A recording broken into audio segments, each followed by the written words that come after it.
Einen wunderschönen guten Abend wünsche ich euch nochmals an einem wunderschönen Feiertag, an einem wunderschönen Donnerstag, wo wir rein theoretisch noch eine Stunde Zelda zocken könnten, aber gucken stattdessen das Summer Game Fest an. Guten Abend, Bass Verkehr, guten Abend, Ogasi. Schön, dass ihr eingeschaltet habt zu Geoff Keighleys großer Show. Ich habe diesmal Weingummis dabei, weil ich ja weiß, der Abend wird lang.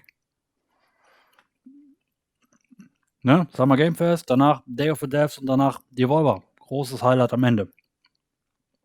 Ich hoffe, ich habe an alles gedacht. Danny, grüß dich. Cut, take die zweite. No. Ich habe gerade auf Aufnahme vergessen zu drücken, deswegen, das werden dann die YouTube-Zuschauer sehen. Oh, ich freue mich darauf, die ganzen Aufzeichnungen dann später zu rendern. Das wird auch sehr anstrengend. Erst recht, weil ich morgen 0 Zeit habe.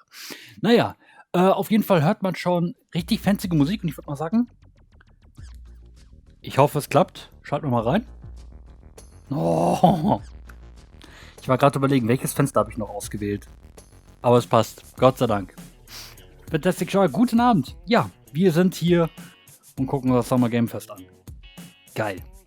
Ich hoffe, ihr habt alle eure Bingo Karte dabei, denn heute wird gestempelt. Bei mir war ja gestern gar nichts. Leider, überhaupt kein Treffer. Ich guck mal noch, ob ich meine Bingo Karte innerhalb der nächsten 10 Minuten rausgekramt kriege. Krieg bestimmt hin. In der Zwischenzeit hören wir hier chillige Musik. Übrigens, es gibt wohl auf dem Twitch-Kanal Game Awards auch quasi hier Giveaways. Ich glaube sogar Grafikkarten. Keine Ahnung. Streamst du den Rest des Ws auch? Ja. Nur morgen habe ich Breaktime. Weil die brauche ich auch. Nee, morgen ist nichts da, wo ich sagen könnte, oh, habe ich Bock drauf. Schade eigentlich. Aber umso besser hat man mal ein bisschen Zeit für sich. Ist das die Bingo-Karte? Ja, das ist die aktuelle Bingo-Karte. Jetzt ploppt die gleich wahrscheinlich riesengroß auf, weil OBS doof ist. Oder sie nicht findet? Da ist sie. Riesengroß. Der absolute Knüllerwahnsinn. Was ist denn mit meinem Rechner los, hey? Okay. OBS ist heute sehr langsam. Naja. Ich denke, dass ich heute keinen Treffer kriegen werde. Vielleicht eine Spielumsetzung. Warte, ich packe es mal auf die andere Seite. So ist doch schön. Vielleicht eine Spieleverfilmung. Das wird vielleicht was sein. Aber sonst glaube ich nicht, dass ich da irgendwie was treffen werde. Naja, mal schauen. Guerilla Collective, da habe ich nichts getroffen. Ist aber auch nicht schlimm. Ja, ich weiß. Die Karte ist wieder mal sehr Nintendo-lastig. Vielleicht kommt ja noch eine Direct. Wir wissen ja nicht, was im Herbst kommt. Im Herbst kommt gefühlt von Nintendo nichts. Naja, aber das dazu können wir mal im Laufe des Abends gucken, ob ich da vielleicht einen Treffer kriege. Vielleicht VR finde ich gut. Vielleicht mal Silent Hill. Persona? Don't know. Wir werden es dann sehen. Aber schalten wir nochmal hier rein in den Wartebildschirm. Welcome. Also, hat bestimmt der Praktikant gemacht. Deswegen, ja, PlayStation sehe ich eher nicht so schwierig, weil die sind ja Partner in diesem Event. Vielleicht haben sie ja bei ihrem Showcase noch etwas so, nee, die machen wir nicht, weil wir sind ja offizieller Partner vom Summer Game Fest. Wir droppen es dann einfach an dem Donnerstag, also quasi heute. Kann ja sein, weiß man nicht. Habt ihr Erwartungen? Einige Sachen sind ja schon angekündigt worden, einige Dinger sind ja schon geleakt worden. Der letzten 2 Tage oder so soll es eventuell im Juli einen Direct geben, aber nicht mal sicher, ob es ein Partner Direct oder ähnliches wird. Ach, mit N meinst du Nintendo? Okay, ich habe schon gedacht, so Tippfehler. Nein, davon gehe ich aus. Die werden so eine Sommer Direct machen. Ist nur die Frage, wann? Selbst bei 25 Grad schmeckt dieser Kaffee großartig. Und ich werde ihn so brauchen. Der Abend wird, wie gesagt, lang. Ich glaube, Ende ist dann irgendwann, je nachdem, wie lange Devolver macht. Ich tippe so gegen 1. Deswegen habe ich mir schon einen Energy Drink kalt gestellt. Ich werde es morgen so bereuen. Aber ist egal. Es muss sein. Es wird großartig. Es muss großartig werden. Ich tippe 0:30 Uhr. Halbe Stunde Devolver? Ja, wobei, vielleicht. Ja, ich weiß es nicht. Die haben sich ja mit ihrem komischen Maskottchen ja da jetzt wirklich die Parodie sonst was geholt. Die machen ja jedes Jahr was Neues. Oder anderes. Ja, es sind keine Riesen-Publisher, aber es ist halt Devolver. Was mich wundert, ist, dass wir von Limited Run keinen Showcase kriegen. Das finde ich sehr schade. Das wäre cool. Aber ja, ich hätte gestern, also werde ich mir auf die To-Do-Liste für nächstes Jahr packen, wie heißt denn diese komische Tröte eigentlich? Dieses Hat die einen offiziellen Namen? Also, gestern hat, glaube ich, einer gesagt Vuvuzela und ich so, ne, der Vuvuzela hört sich anders an. Oder oh nee, hoffentlich kein World Premiere. Das kann ich nicht mehr hören. Wofür auch? Zum ersten Mal gesehen hier auf dem Summer Game Fest. Toll. Daumen hoch. Kannst du ein Ei drauf braten. Angry Foot. Stimmt, Angry Foot war, ja, und hier die Sache mit dem kristallischen Skater. Momentan sehr viele Skater-Spiele, alle so in Tony Hawk, aber das ist halt das Spiel, wo die Entwickler damals Tony Hawk gespielt haben und jetzt sagen, es gibt kein Tony Hawk mehr, ich mache mein eigenes Tony Hawk. Das haben wir bei das Guerilla Collective so oft gesehen, dass Leute sich gedacht haben, okay, XY Publisher, XY Entwickler macht es nicht, mache ich es halt selbst. Fu you. Oder eher Fu me. Also 4 me, ne? Also nicht das andere mit F. Jeder neue Trailer ist eine World Premiere. Dann kann man doch direkt am Anfang sagen, alles, was ihr seht, ist World Premiere. Bis auf einen.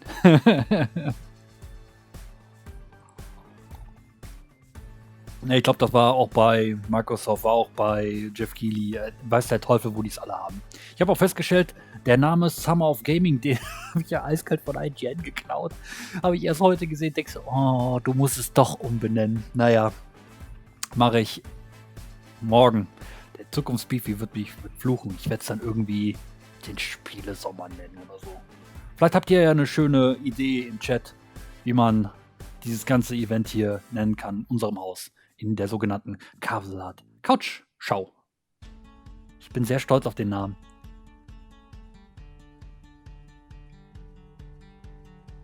Hast du das Stream-Video schon eingebunden?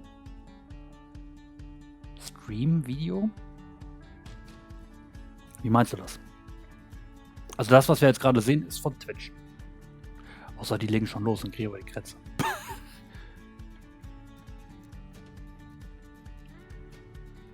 Das ist eigentlich ein Countdown?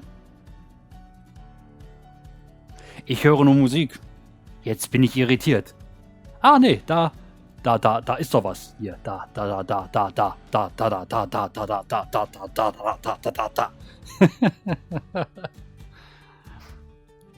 Also wahrscheinlich werdet ihr ein bisschen schneller sein als ich. Ist aber nicht schlimm.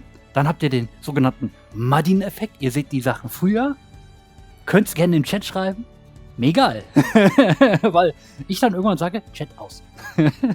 Wobei ich sehe ja trotzdem, naja.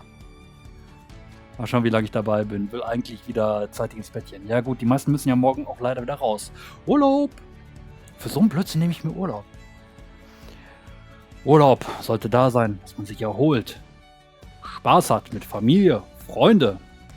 Wie viel nutzt den Urlaub, um sich die Nächte totzuschlagen mit Spielen, wo er die meiste Zeit sagen wird, ich bin zu alt für diese Scheiße. Mein YouTube-Stream ist ein Bruchteil einer Sekunde von dir. Also nicht nennenswert. Ja gut, okay. Man jetzt noch schnell tippen könnte. Backseat Gaming. Wobei, ist das Backseat Cooking. Also Looking. Ja, ach, 5 Minuten ist doch schön. Ja. Summer Game Festival. Ich hätte ja schon gerne was Deutsches, ne? Sommerspiele. Tage. Aber der Vorschlag ist gut. Hey, was erwartest du? Nintendo ist nicht dabei. Meine Bingo Karte sagt, ey, Nintendo. Ich so, fuck. Ja, ich habe eine Bingo Karte. Ich kann sie ja immer noch mal einblenden für die Leute, die Interesse daran haben. Aber mein Problem wird sein, ich habe, glaube ich, meine Bingo Karte so aufgebaut, dass ich ohne Nintendo kein Bingo kriege. Wobei doch, ich sehe ein Bingo. Finde ich gut. Der T-Shirt-Teaser, eine neue PlayStation-IP und Silent Hill. Na gut, und halt die Diagonalen mit Just Dance, New Xbox IP, Indiana Jones und Beyond Good and Evil 2.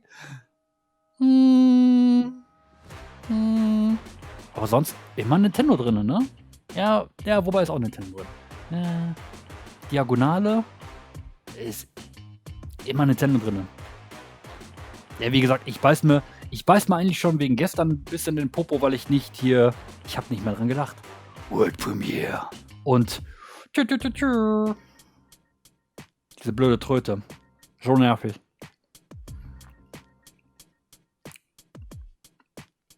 Natürlich wieder Bifi vorgestellt, deswegen sitze ich hier. Ich habe noch keine V-Mode.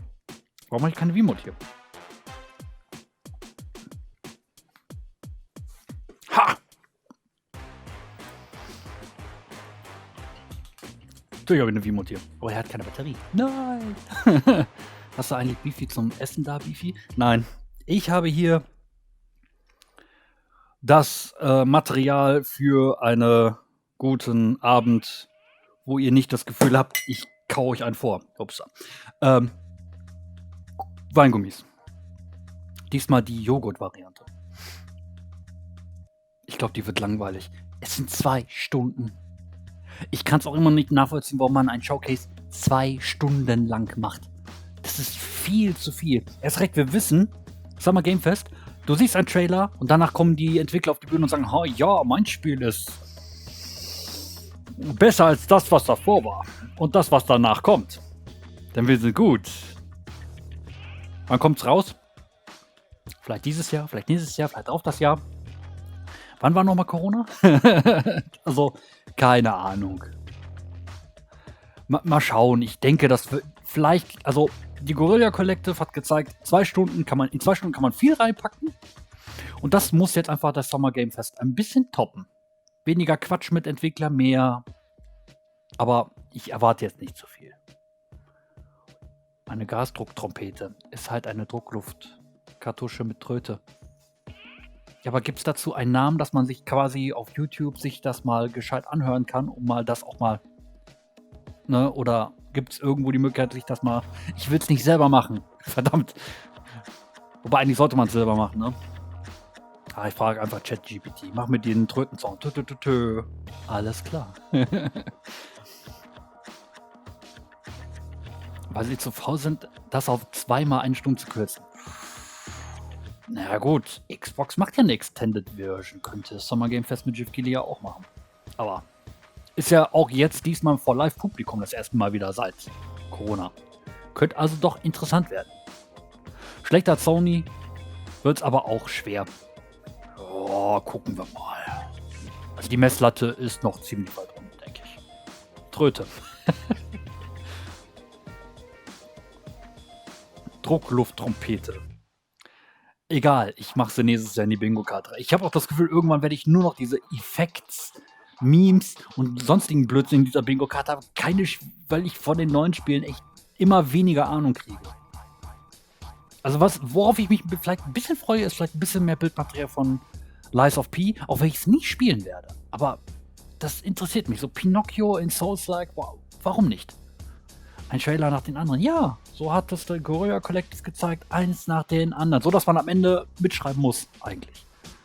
Naja, ich bin ja froh, ich gucke mir dann heute Nacht oder morgen die Aufzeichnung an und hack danach. Das habe ich ja bei der Guerilla Collective so gemacht. Aber ich habe keine Ahnung, ob ich morgen es schaffe, die 2 Stunden dahin zu kriegen. Egal. 5, 4, 3, 2, 1. Summer Game Fest. Let's go.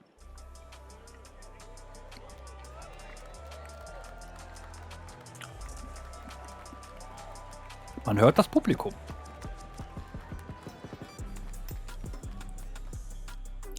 Ich mag das Design der Seifenglas.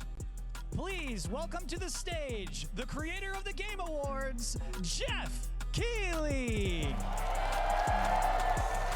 Ich warte darauf, dass er wirklich in so einen Papstanzug reinkommt. Dauert nicht mehr lange.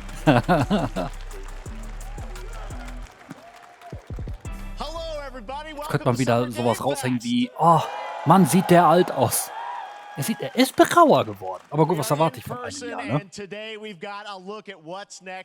Hab's jetzt als Gasdruckfanharer gefunden. Okay. Stream könnte etwas lauter sein. Dann gucke ich mal, ob ich da was machen kann.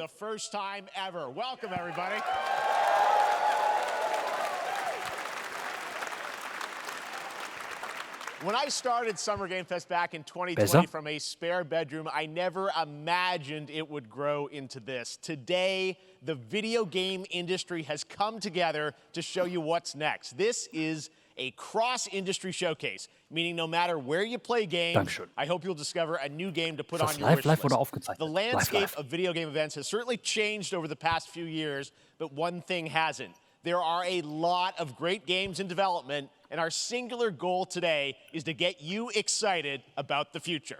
In just a few minutes, we'll see the first extended gameplay of Mortal Kombat 1.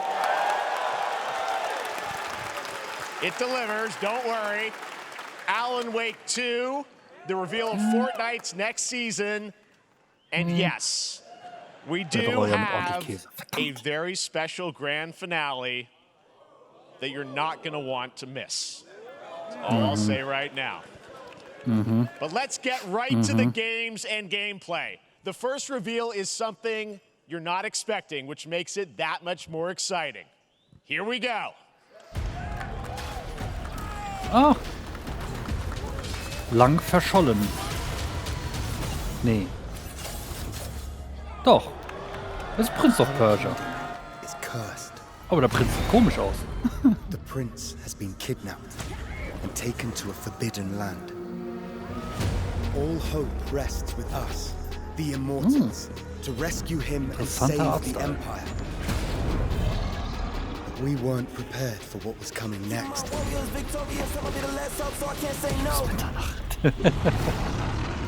Then again, they weren't prepared for me.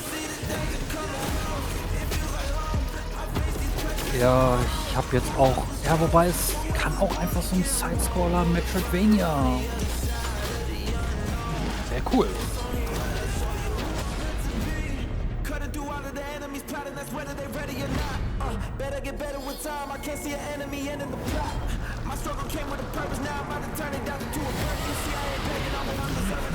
Ich finde, für ein Handygame ist es... aber gut. Don't know.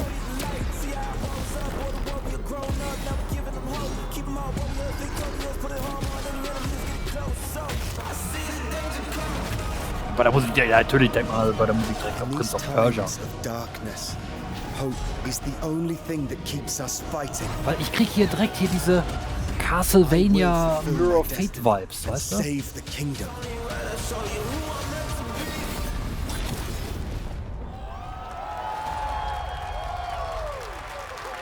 Wegen Mobile. Das ist geil.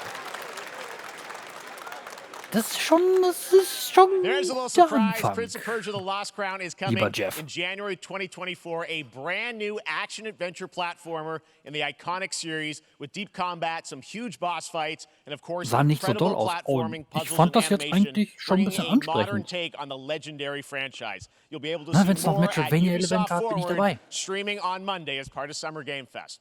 All right, let's move along to another Aber es ist ein iconic Ubisoft-Titel. video game Warte ein halbes Jahr. franchise that just celebrated 30 years. Dann verkauft es That's sich right. nicht und dann fangen wieder Entwickler an It's zu heulen time for und Mortal es kommt kein Kombat Nachfolger 1.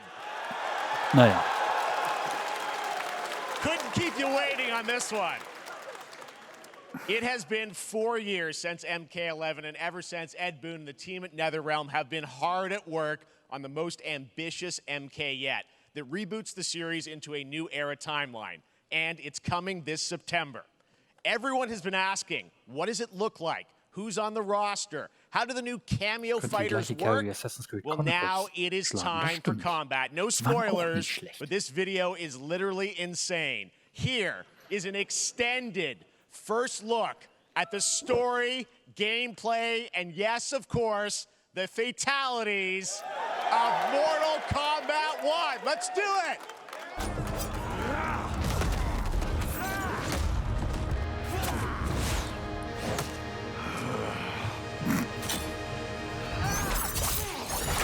I have had enough of you. Then go before I put you down. Fight!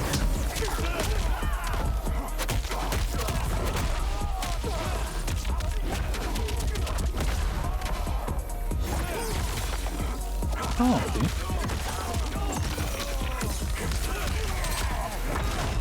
Today, you have proven worthy of joining us. Come, There are other champions, I must gather. Du, ich habe keinen blassen Schimmer. Sie wollten es nur nicht 12 nennen.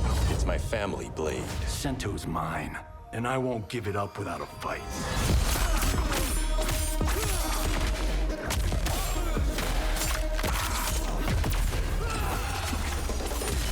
Ich bin gerade überlegen, es ist das erste Mortal Kombat für die Current Gen. Aber ich glaube, die 11 war, glaube ich, noch für beide. Aber I'm not a beaten up guy. Aber ich mag so Kaliber. Enough. Okay, let's go back to one here. Who are you again? Lord Liu Kang, protector of Earthrealm, god of fire. Er sieht auf jeden Fall sehr gut aus.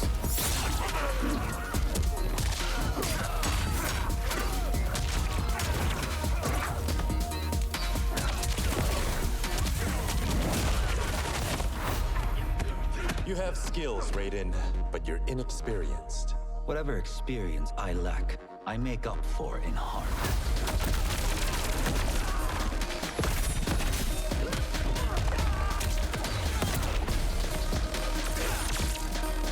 Ich bin gerade überlegen, sind das jetzt ist? Gab's das in Mortal Kombat? So raus.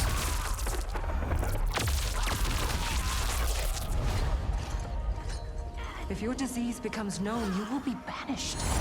I only want what's best for you. Or do you secretly covet my throne? Du, es muss ähnlich zu den alten Teilen sein, sonst würde eine ganz, ganz große Fangemeinde da knallt sagen, geht nicht.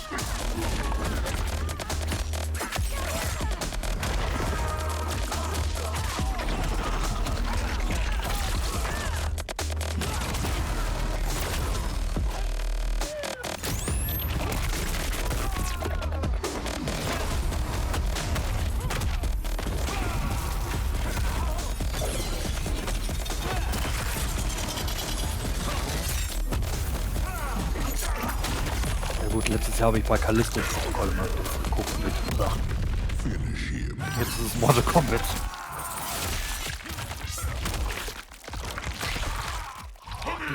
Diese Platschgeräusche, ne?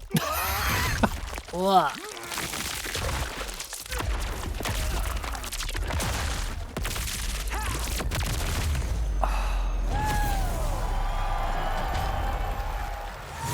Okay, das ist wohl neu. Okay.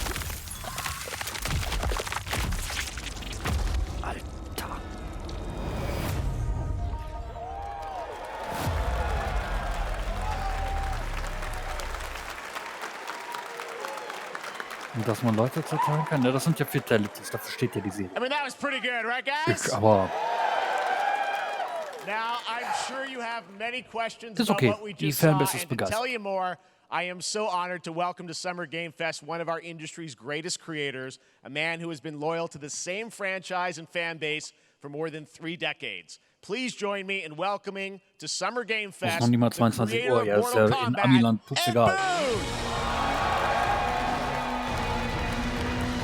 Das ist in Amiland scheißegal. Die feiern das. Wenn du auf so einer Präsentation warst von Mortal Kombat, das war damals 10. Und du hast die Amis hinter dir sitzen auf der Gamescom, das war damals. They love you. All right, well, Ed, first of drehen echt am Kabel. all, thank you for Bei that Free Charities. incredible world premiere. We got to see all of the gameplay of MK1, and everyone just wants to know more about this, because first of all, this is it's MK1, right? It went from 11 to 1, so tell us about this. Is it a new timeline? Yeah. I don't know how many people have seen the ending of Mortal Kombat 11. Liu Kang basically was kind of graduated into, like, you know, a fire god, right? And he created a brand new universe. And this universe, this is why we're calling it Mortal Kombat 1, is because this is the beginning of a new timeline. A number of these characters you've seen before, but they're told in a completely different story. And so Sub-Zero and Scorpion are brothers now, and there's all these things that were rivalries before are now allies, and so mixing the whole thing up. So we're just kind of rebooting, and that's what the 1 is for. Well, it looks incredible. Everything Na, we saw Martin, there grüß was, dich. you Schön, know, dass du eingeschaltet hast. in-game gameplay. The cinematics look incredible. I know the team has been working for 4 years on this, but the thing we got to talk about are these cameos, because we saw some pretty amazing stuff there. Now, so tell us, how does that work? You obviously, you have your sort of your main, character that you'll pick, and then I know you also have a separate kind of cameo Find's menu. logisch, wenn man auf die Fans hört, Yeah, normally in a dass fighting da game you'll am Ende see neues a Universum roster geschaffen wird durch basically, den where you select your character. After you do Feuergott. that, there's a Why not? second roster Ah of ja, grüß characters, dich, schönen guten which Abend. are a whole new, Und man completely holt different halt natürlich andere fighters that Spieler are rein, wenn cameo deine fighters. Angst And these vorsteht. fighters actually, they will join the fight, but they, A lot of blank squares there. yeah, so it's kind of like imagine yourself with Sub-Zero, but you have some of Jack's moves, and you can call him out. You can do it multiple times, as you saw in the gameplay. So you can you can basically combine these two characters. All the characters can be combined with all the cameo fighters, and that's where you see. That's where the player's kind of imagination comes in, and they can actually customize it for what they like seeing. The best team ups. Well, so how does that work? So you're in Du gameplay, you hast have your main, you have your Prince cameo. of How do Persia you verpasst. summon them? Is it time-based? Prince of Persia macht jetzt einen auf It's not a tag team thing, right? Metroidvania. Exactly. Hatte ich And zumindest you're, das Gefühl. you're basically summoning them. It's just one button push is basically summoning, but they have a variety. So you can go, push that button with damit towards meine and ich it'll nicht do das a different move. Reboot, Push it with down, it'll do a different move. And Tululu so of the Time, combination. Set of Oh, Time. I see. So you can bring War them in wirklich a was combo. Neues mal. Exactly. And, Ah, and soll ich so sagen, and you Ubisoft see, spielt. there's like a meter up on top, which is basically Halbes Jahr. that'll limit it, so you can't obviously fire them indefinitely, but you can call them pretty much whenever you want. Geoff Keighley And guckt they auf den have, Bildschirm, like in the middle of a total combo, gespannt. they'll have a lot of, Das ist auch so typisch basically er, ne? a whole Ja, erzähl mir mal ein arsenal of bisschen good was von moves. deinem Spiel und Some dann guckt er units sich will come einfach out there. die Sometimes you'll see Szenen an. them appear twice in there. Naja. So time-based, they come out, and then obviously as you go through, Aber sonst hier you reveal Mortal some Kombat. of them there. But is it a different set of characters that'll be in the cameos? Are there some repeats from the main roster? How will that work? Yeah. Some of the characters are going to be available as cameos as well as the main roster fighters. You can play Sub-Zero with Sub-Zero, right? Same thing with Scorpion. But a lot of our cameo fighters are kind of like nods back to our first game. So you'll notice Sonya and Kano and Jax are in their kind of older costumes. And so there's a lot of that novelty. We have a lot of like really surprise ones. I think you guys saw Goro. Yes, Goro was popped in there. Yeah. Yes, exactly. So there's a lot of like kind of really digging into the old Mortal Kombat games as far as getting, we really love the novelty of it. We really want the cameo characters to feel, kind of nod to the old games. Well, speaking of not the old games, let's talk. You confirmed, I think, or at least known, that Jean-Claude Van Damme is actually going to be in this game as Johnny Cage, right? Is that true? Yes. That was, people don't know the story. I mean, Bloodsport was such an inspiration for Mortal Kombat, so he finally is now part of it? It's a huge first full circle moment. The first Mortal Kombat game, we originally wanted to be Van Damme, the video game, and that never really worked out. So I can't tell you how many times over the last 30 years we've tried to get him. We were this close, like 4 or 5 times. And so finally we got him, and he's doing the voices too. Wow. So you're going to hear Deswegen 2 Stunden, Jean-Claude, his voice doing Johnny Cage. Ich finde das ja nett, dass we're man die really excited Entwickler about dann auf die Wow. Bühne Well, I know bittet the mit, team has hey, been stellt working doch so mal das hard Spiel in auf. Chicago to Aber build this es through artet COVID, immer and it's leider coming out in aus. September, so we don't have to wait long, right? That's right. This Wobei die has been a Erklärung, very warum man jetzt ein difficult, Reboot gemacht hat, war, fand ich zumindest secret to super. keep Eine Frage, die over the mich last zumindest 4 interessiert hat, years. warum es jetzt And 1 so, heißt. but we're Ende von 11. Ja, wir machen we eine neue could not be more Dimension. excited in 1. terms of getting players' hands on Why it. not? And throughout the summer, we're going to be showing a lot more content, a lot more characters, a lot more cameo characters. So there's a lot of reveals that are coming up. Amazing. Well, Ed, thank you so much Bei for dem giving Spiel us gibt's the 16 first Spiele. Ja, look reicht doch. at MK1. As you said, this weekend people will Bisher, be playing die it. 2 Press kann ich mir media, gut so we'll be merken. seeing lots more coverage, lots more characters to Den Rest reveal vergesse on ich the gleich main wieder. roster and cameos. Was war nochmal in Fortnite? Ed Boon, thank you so much. First look at Mortal Kombat. Awesome. Thanks so much. Amazing. So excited about that one. All right. Next up, it's been a fun couple weeks for action RPG fans with the release of Diablo 4, which is truly fantastic. Another big and anticipated ARPG is Path of Exile 2 from Grinding Gear Games, who have faithfully been updating and patching the original PoE since its release in 2013. We haven't seen anything on the sequel in over 2 years, but that changes right now. Here is your first look at a raw gameplay capture from Path of Exile 2, a sequel that pushes the engine and gameplay to a new level. Okay. Was denn? Where are the guards? Hey you! What's going on? Weniger sind gleich 45 Minuten.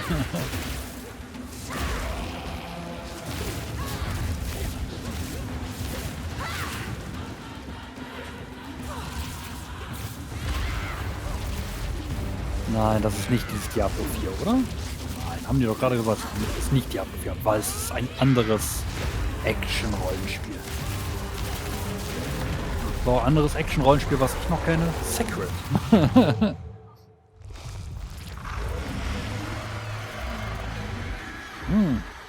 Lecker.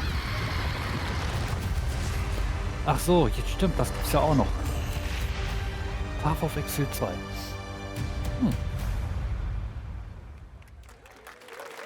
Ah, das erste war Free-to-Play. Looks amazing, and there's more coming in July. Last week marked the release of Street Fighter 6, a game we featured last year at Summer Game Fest. Well, the team at Capcom has an important update to share with you right now. Nee, das nicht.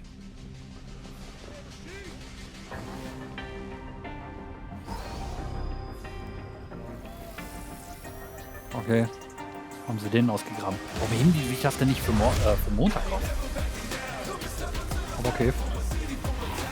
I am the Advanced Artificial Intelligence, Leviathan. Welcome to Bikitoa Island.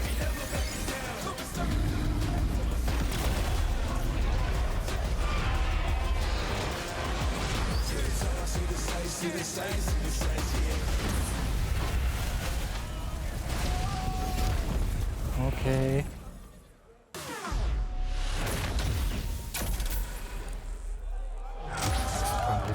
Street Fighter, okay. Ja gut, das macht ja Capcom öfters so Collabos.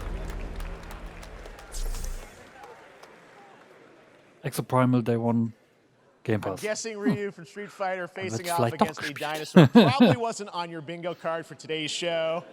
That Street Fighter Cross Exoprimal collab will launch in the fall with the game coming out on July 14th. But guess what, guys? That may actually not be the craziest collaboration on the show today. Check this out. There's nothing more powerful. Irgendein Ding kostet mit irgendeinem anderen. Ist das Dino Exoprimal, ist dieses kooperative Dino-Spiel von Capcom. Ah. Hallo. Nicolas Cage. Okay. That's right. Nicolas Cage is coming to Dead by Daylight in July. I mean, I don't know how these things happen, but I figured the easiest way to find out is probably to go right to the source. This man's bold creative choices have earned him an Academy Award and a few memes on the internet across more than 4 decades of incredible films. Please join me in welcoming to Summer Game Fest, Nicolas Cage! Der ist auch noch da. Okay.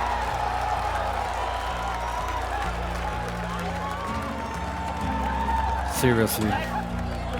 Thank you, everybody. Thank you. Happy to meet you. Nick, I gotta say, welcome to the video game world. Oh, wow, yeah, thank you. I'm so happy to be invited to your very, very cool club, everybody. Finally, I mean, I gotta say, this is such a crazy, unexpected collaboration. I gotta understand, how did this come out? I mean, some people be like, oh, maybe he'll show up in Fortnite, maybe he'll be in a Hideo Kojima game, but Dead by Daylight, I mean, how does this happen? Well, it's a museum of horror, right? Yes. And when I make movies, one of my favorite genres is horror. And in this, and in that genre, there's a character, a murderous ghost named Sadako, who I think is amazing. And she made an appearance in this game, so that was good enough for me. Okay. That's what, yeah, I mean, that's what's fun is you're playing one of the survivors in this game, and it's cool that, you know, it really is this Museum of Horror, Michael Myers. Ich glaube, der hat auf der Bühne die Markierung überschritten, ne? Der steht ein bisschen sehr mittig. You play yourself, or who do you play? Ja, So I play this heightened, exaggerated version of a film actor named Nick Cage. And he's going to a location thinking he's making a movie, and instead he wakes up in the fog.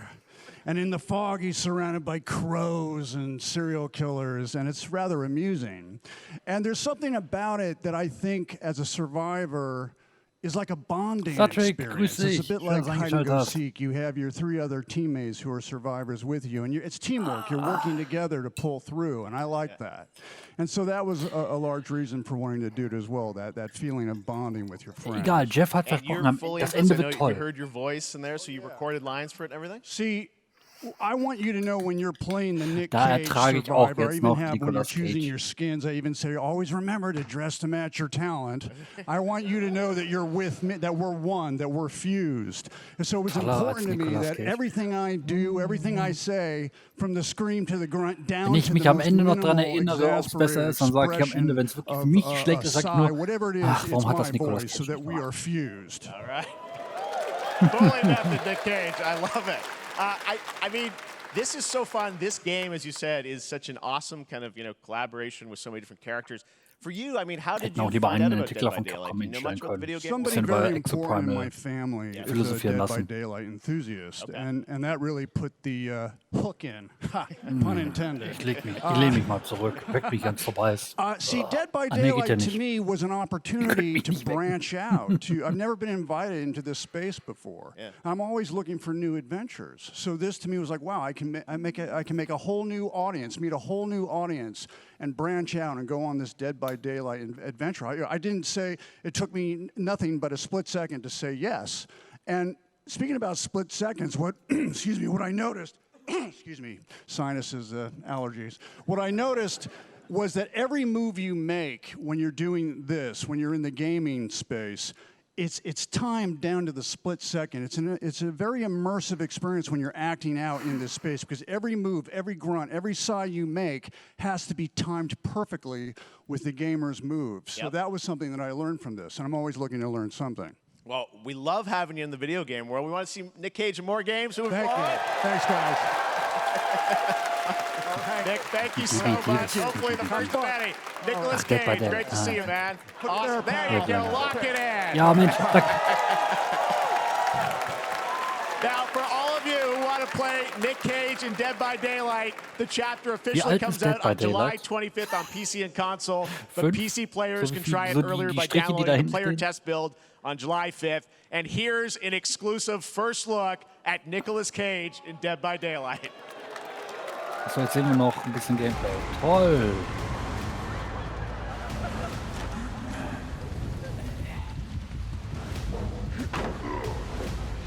I don't know. 2016. Also doch schon ein bisschen alt. So, 7 Jahre? Was? Nein, passt doch nicht, oder? Doch, 7 Jahre. Damn right I made it. Ja, ist nett. 2015 steht sogar unten. Anything goes here at Summer Game Fest. All right, thank you very much, Nick. Now, lately we've been seeing an incredible number of video game adaptations. But Wenn back in es gratis 2019, The ist, sagt Witcher man on ja nicht Netflix, nein. inspired by the Witcher book series, showed the potential of well-done adaptations. And later this month, Season 3, Volume 1 arrives, and now it's time for the world premiere of the trailer, introduced by Henry Cavill and the cast. Hello, Witcher fans. We are all gathered here today to share something with you. Be sure to tune into The Witcher Season 3, Volume 1 Volume 1 debuts on Darf June ich mir den 29th, Punkt in der only on Bingo Karte Netflix. machen Get für ready to watch the Spieleverfilmung? world premiere of our brand new trailer for Season 3 of The Witcher. Thanks for tuning in to the Summer Games Fest and enjoy the trailer. Ich gebe mir sowas von dem Punkt auf der Bingo Karte. Sonst kriege ich ja nichts. Neutrality. Ist ja kein Game, aber basiert auf einem Game.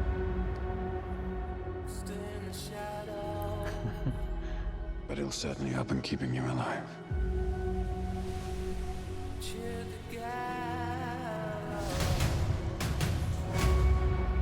I won't abandon Ciri. Ja. Neutrality has consequences too.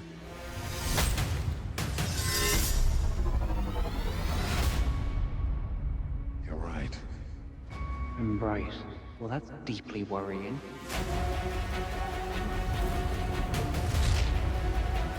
Everything that's happening. It's all connected. Ja, aber was war nach dem Buch? Das And she's Spiel. the center of it. Ja, Ist okay. Ich geb mir den. If war is coming, there is no hiding her from it. You sure about this? Are you?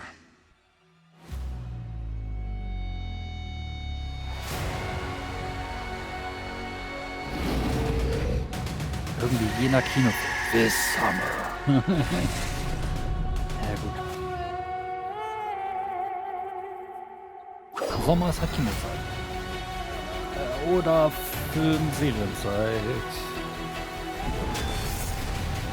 History has a way of repeating itself.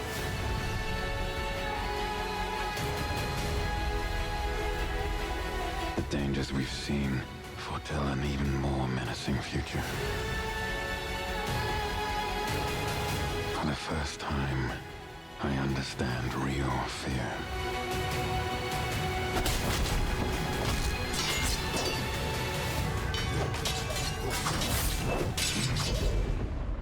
We're witches.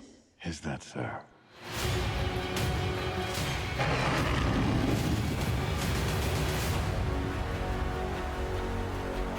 I'll never get over how cute they look for monsters.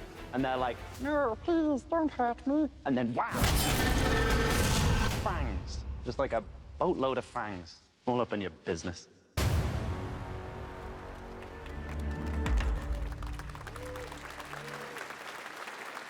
Ja. Ja, ich wollte gerade sagen, ich habe mich schon gewundert, dass die es nicht schon in der Season 3 gemacht haben mit dem anderen Schauspieler.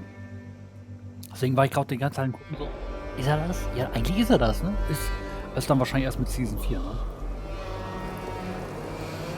Na gut, was ist das? Ich habe gesehen, Epic.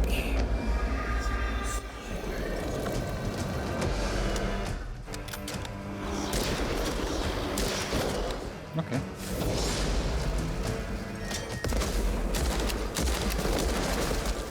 So, erst ab Season 4.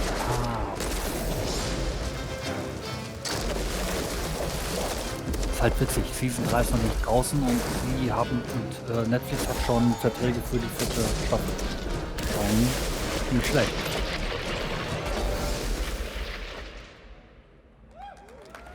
Witchfire. Das wurde auch letztes Jahr, glaube ich, auch schon gezeigt, ne? Oh. PlayStation Fire 2?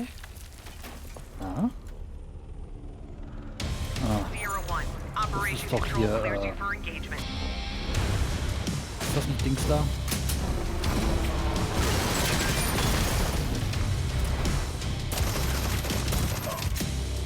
Schon die 5. Season? Okay.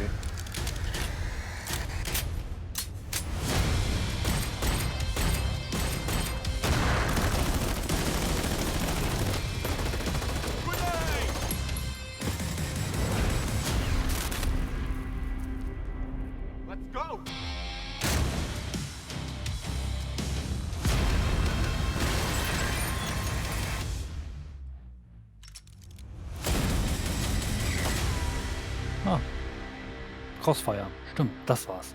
Ich hatte erst mit SOCOM irgendwie was noch vor Augen gehabt, aber ist ja nächstes Mal geht.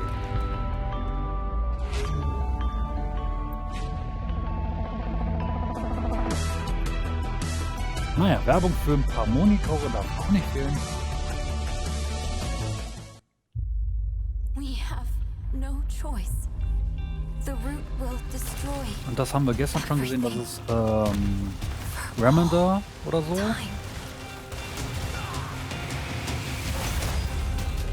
Oh, aber welche Serie, welche Hauptnebenserie oder... Ja, Remedy 2. Nee, Remand oder so. Wurde auf jeden Fall gestern schon bei der gehört. No turning back after this. You sure?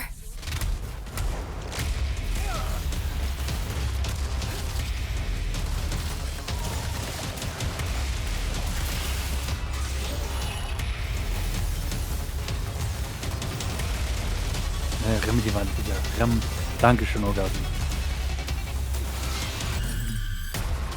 Ich weiß gar nicht, basierend auf irgendeine Warhammer-Geschichte? Wie gesagt, keine blassen Schimmer.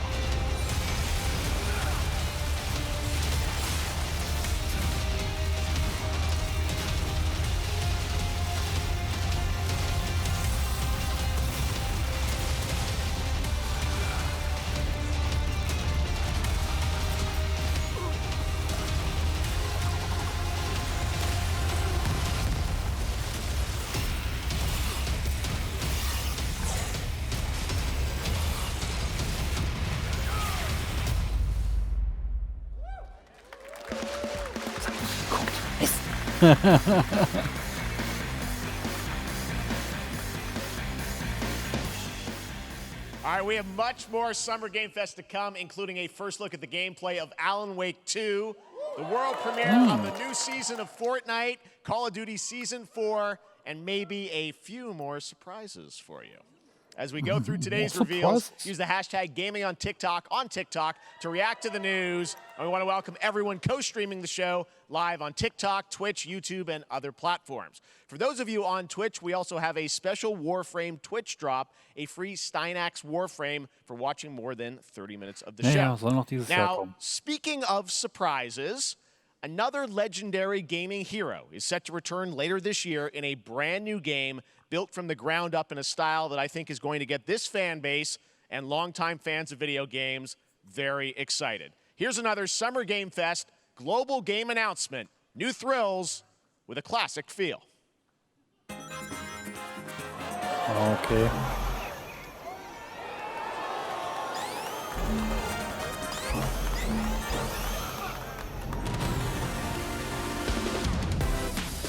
Cool. Wehe, einer sagt jetzt Mobile. Wobei es sieht danach aus, ne?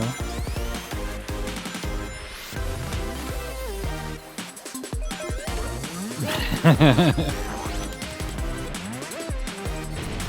keine Ahnung. So viele klassische Sonic-Spiele. Was hatten wir denn jetzt vor kurzem? Sie ist nicht Mania, sie ist anders, ne? Oh Gott. New Super Sonic.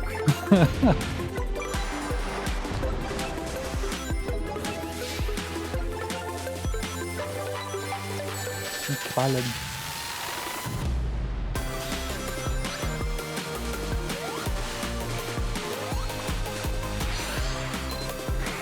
Nee, nicht Sonic Frontier, sondern die, ich will nicht sagen Retro Collection, die auch rauskam.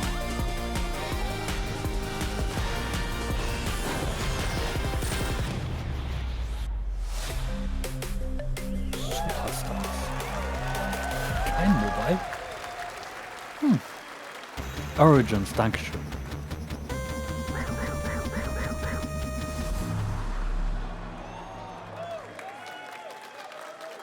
Generations a new standard for 2D classic Sonic that's bound to appeal to new and legacy fans. Da hat ja Retro Old Sonic mit April, Modern Sonic Honkai Star Rail launched, and as you're about to see, the game is bringing an exciting new character to space fantasy RPGs. However, we don't just have a new peak for current players, but also for those awaiting the game's release on PlayStation.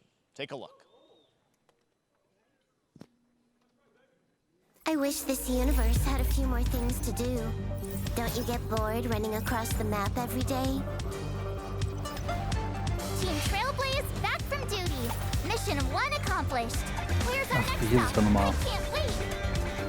Star Rail, Tüdelö, Polo. Irgendwie sowas, ne?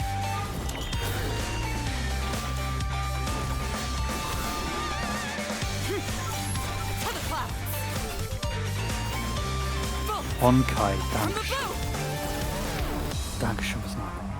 The tournament's starting. Great. Let me get warmed up. Als Nichtkenner würde ich sogar sagen, sieht alles nach dem aus. Need a hand? My pleasure. Let's see some sparks fly.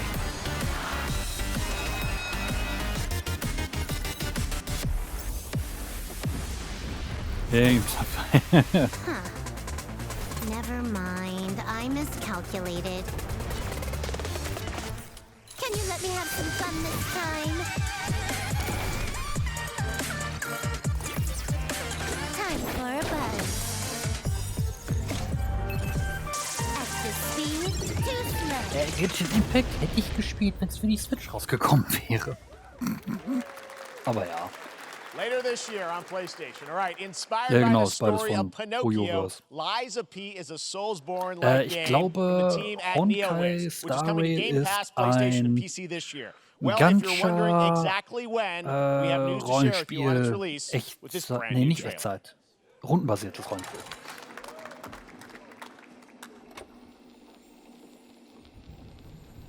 Bitte korrigiert mich. Ich meine, das ist so.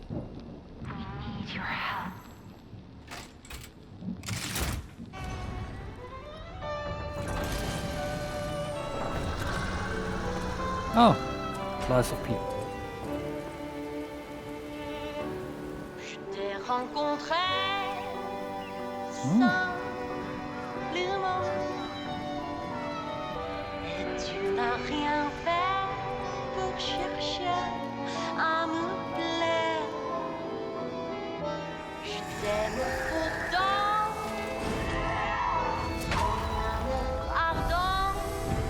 Also für die Leute, die es nicht kennen, die Geschichte von Pinocchio, glaube ich, gekoppelt mit einem Souls-like.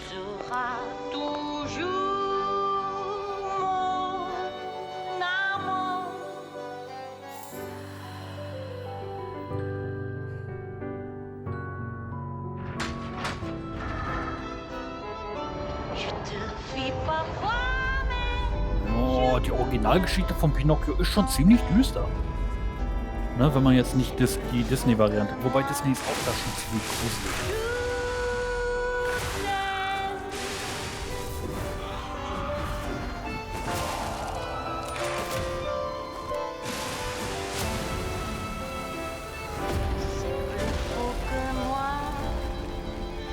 Aber das ist jetzt, wie gesagt, eine Neuinterpretation. Ne?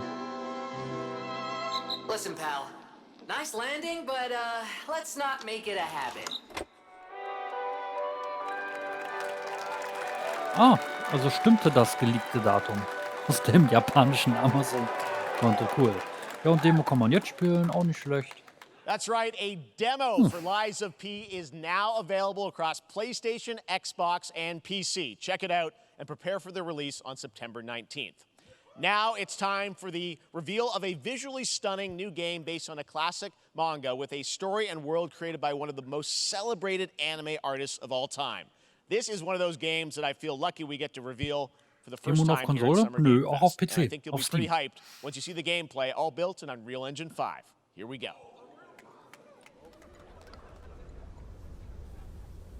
Ich vermisse das World Premiere nicht. Gut, dass es erwähnt. Ah, ist das schön. Gleich mal schauen.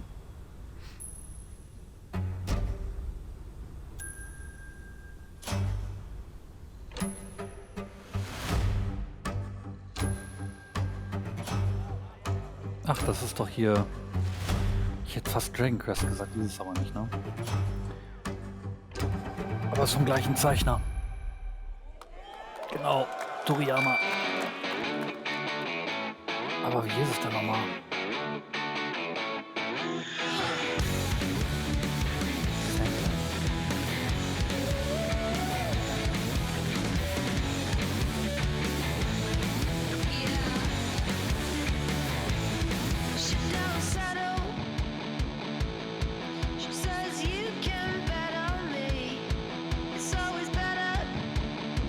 Musik passt auf jeden Fall. Genau, Demos auf Steam.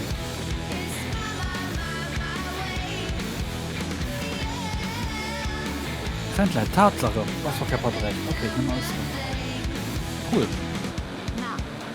ちょっと運転させてくれよ。おやめなさい王子、こんな人間の機械。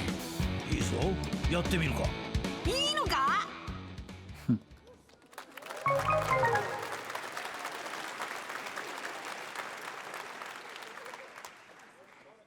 Sandland, get ready to become an unlikely hero in an adventure where you don't need to be human to save humanity. That's coming from Bandai Namco, and we're excited to see more of it soon.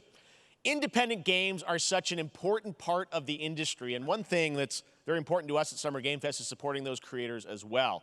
After the live show, stay tuned for Day of the Devs from I'm 8-Bit and Double Fine with some incredible indie game reveals. Now, one of the biggest independent publishers is Annapurna Interactive. And later this month, as part of Summer Game Fest, they'll be revealing a number of ambitious new projects. Let's see how many you can figure out in this little tease. Okay. Ein Teaser für... Okay.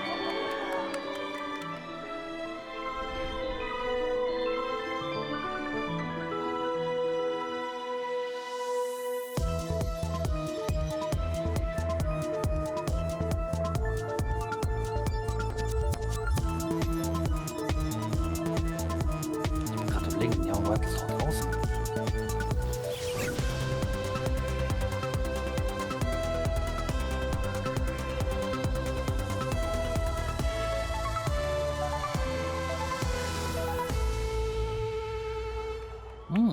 Annapurna. Ja, stimmt. Die haben das ja alles gemacht. Ja, cool. I wonder what that was at the end. We'll find out later this month. All right, next, we're stepping into the world of Throne and Liberty, a free-to-play PC and console MMORPG from NCSoft and Amazon Games with an always-changing environment, massive scale, PvPvE, and the ability to transform into creatures to battle across land, sea, and air. Here's a look at Throne and Liberty. Our guiding star has shattered. Its shards scattered across the world.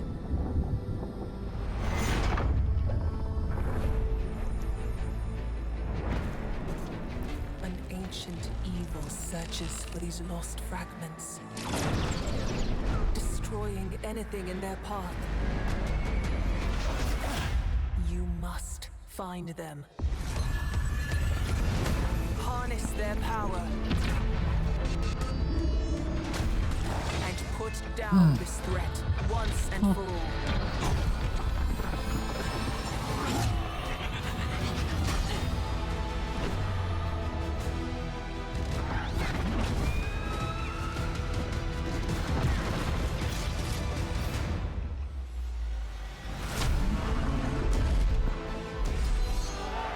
Ja gut, solche Spiele sind natürlich gemacht, um sie auf so einem Event zu zeigen. Wie hieß eigentlich das andere Amazon-Spiel, was ja irgendwie in der Versenkung versunken ist?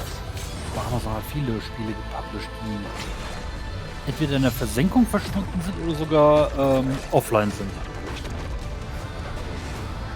Müsste ja jetzt irgendwie Spiel Nummer 3 sein oder so. Aber das Feature, dass man sich halt in einen Vogel verwandelt, ist ja eigentlich cool. Meinst du New World? Genau. Ist doch noch so ein Ding, ne? Oder... Wie gesagt, keine Ahnung. Westliche Rollenspiele bin ich raus. Gibt's noch, soweit ich weiß. Ah, okay.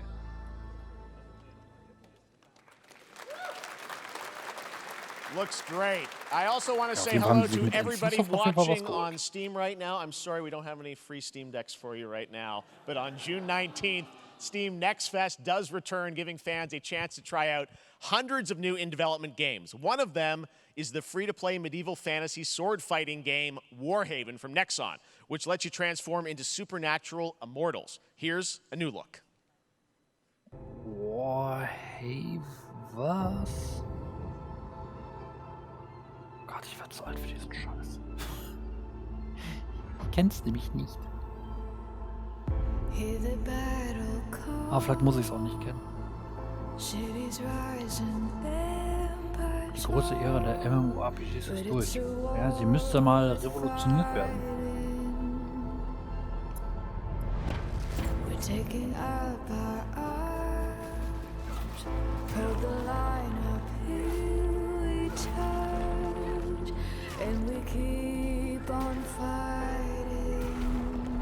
Aber wie revolutioniert man sowas? Keine Ahnung.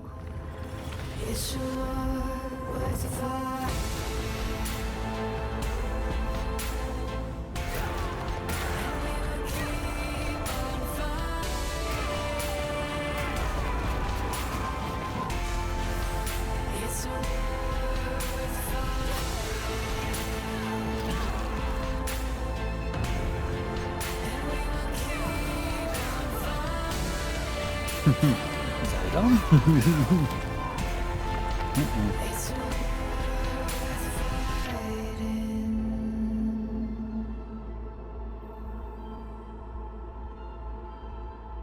Warhaven.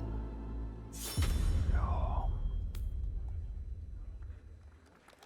Hey, this is not... Why can't I?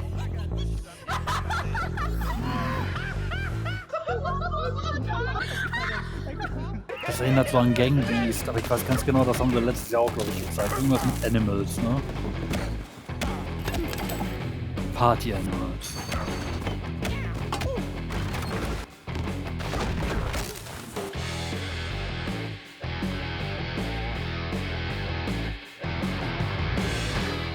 Oh, September. Aber war das gerade only Xbox? Pilgrims, summer is coming, and with it, a lot of cool stuff will make its way to Dying Light Tuesday Human. Get ready for darker, more dangerous nights and roaming volatiles, complete with improved parkour, rolling out with the next update in June. Then, right after that, we'll kick off an event season like you have never seen before. Trust me, for one of them, you will want to get your butt barbed wired. Very soon, you will get the deadliest summers today. Die Kulisse ist mega cool.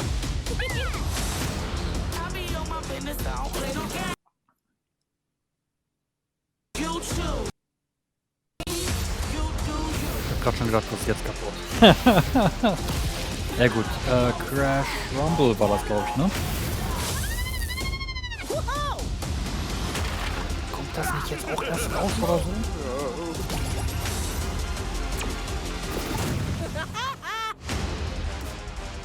Crash Team Rumble, Entschuldigung.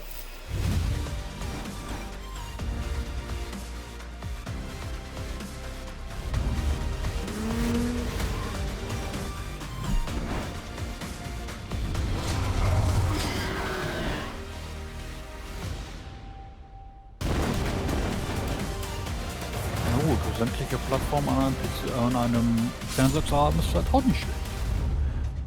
Wenn man drauf steht.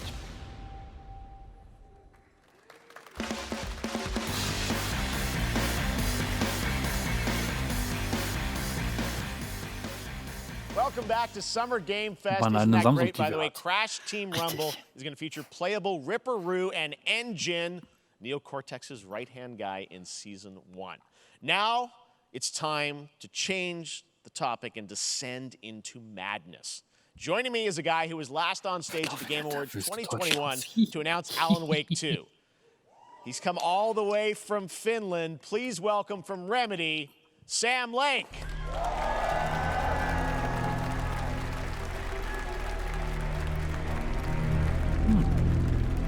Sehr bekannt. See you. Looking dapper as always. Thank you. Thank you.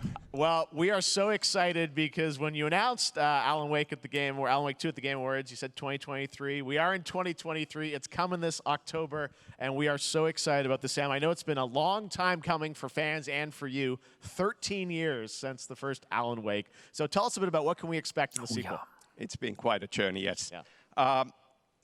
Alan Wake 2 is Remedy's first survival horror game. We have two playable characters. It's a 50-50 split between them.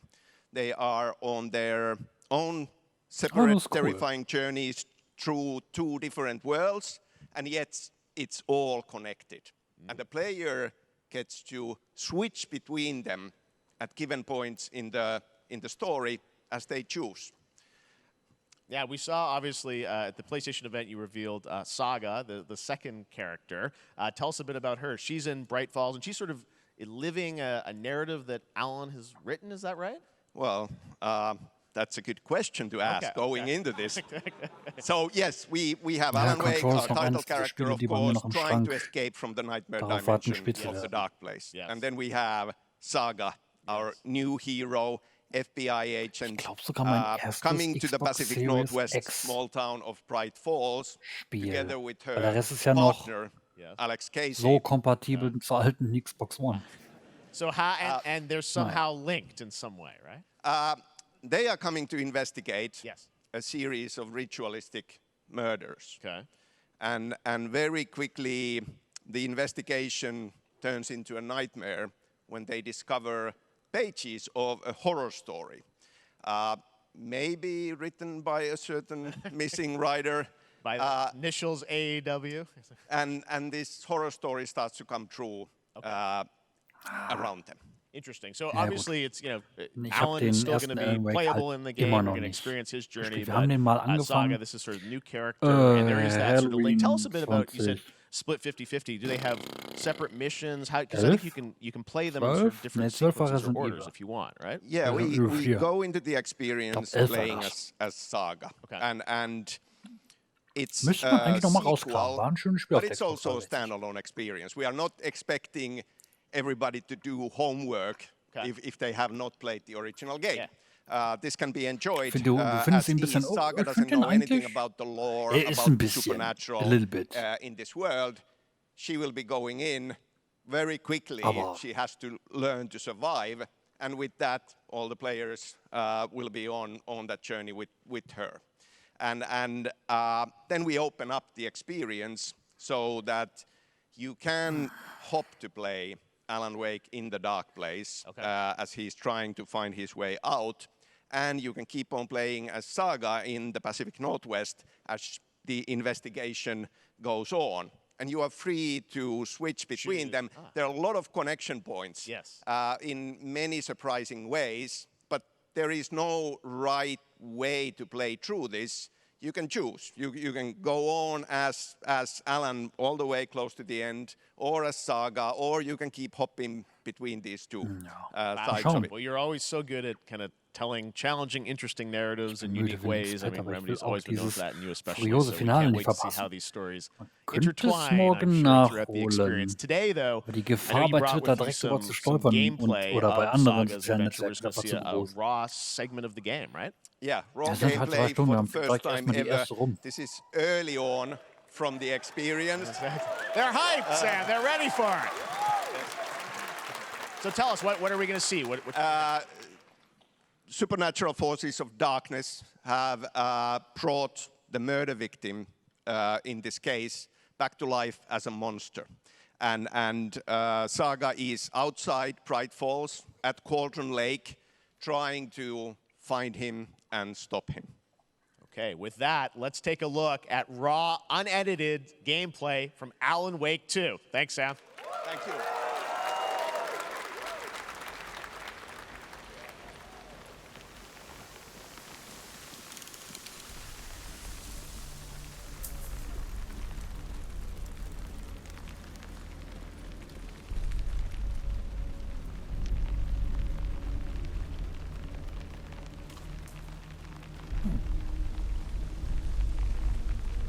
Sieht auf jeden Fall schick aus.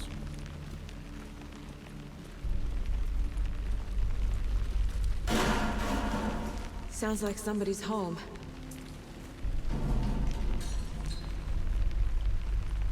Das ist nur der Waschbär.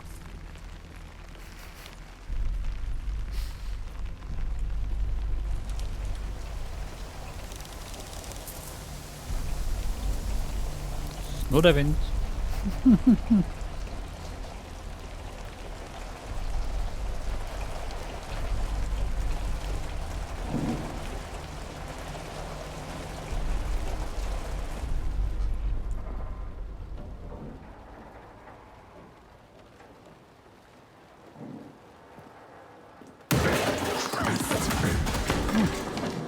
Okay. Waschbär war nicht richtig.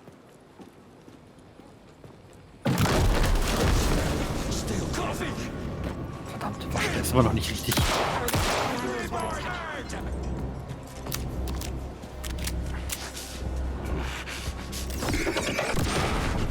Bei der Teufel mal als der Moderator als Charakter mit der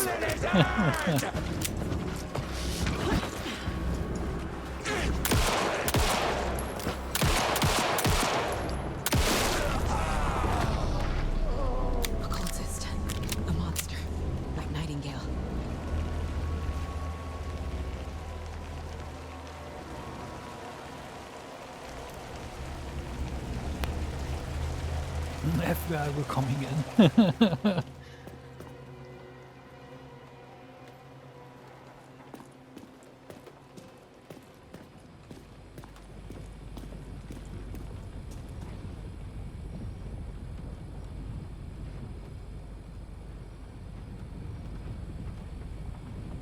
Nee, im ersten Teil gab es auch nichts. Da konnte man, ich weiß gar nicht, da waren es die Wesen der Nacht, die musste man anleuchten und dann waren sie verwundbar. Aber mehr weiß ich, es ist zu lange her.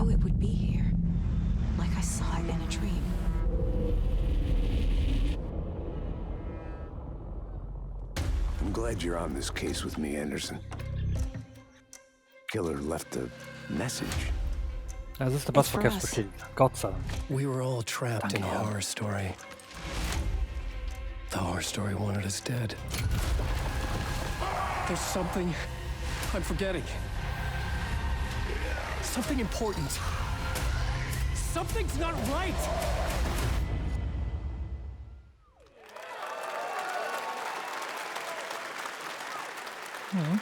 A long time coming, but Alan Wake 2 looks incredible. Thank you to Sam and Remedy for that first look at gameplay. Now let's get a first look at the co-op campaign of Warhammer Space Marine 2 from Saber and Focus.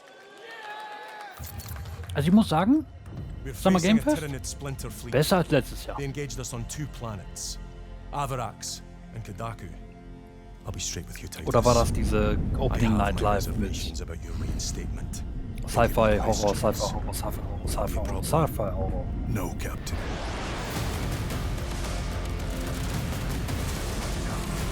Tyranids!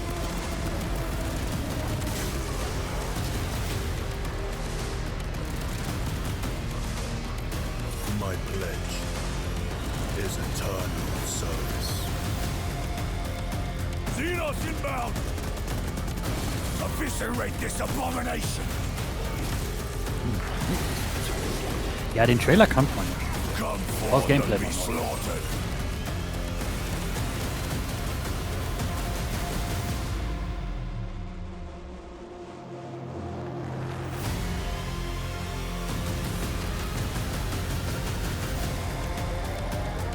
Open the gates. Care to see if we can slay more Xenos, Brother Chiron? I thought a piece of that statue would offer more sport. Hold them back, damn it! For Ultramar! For the Emperor! Könnte das Zelda DLC sein? Nee, fürs Finale nicht. Nintendo ist ja nicht Partner, deswegen. Ich könnte mir auch vorstellen, dass es vielleicht Persona 3 Remake ist. Aber eigentlich ist auch kein großes Ding. We will see.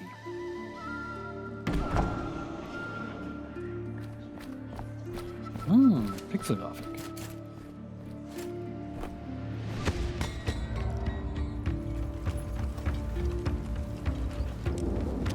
Na, Fussel, grüß dich. Nee, dachte, da steht das so. Ja klar. Statt dick und fett blaue Typen, die aussehen wie übergepanzerte Master Chiefs. Man wusste es vorher immer als Zelda ist.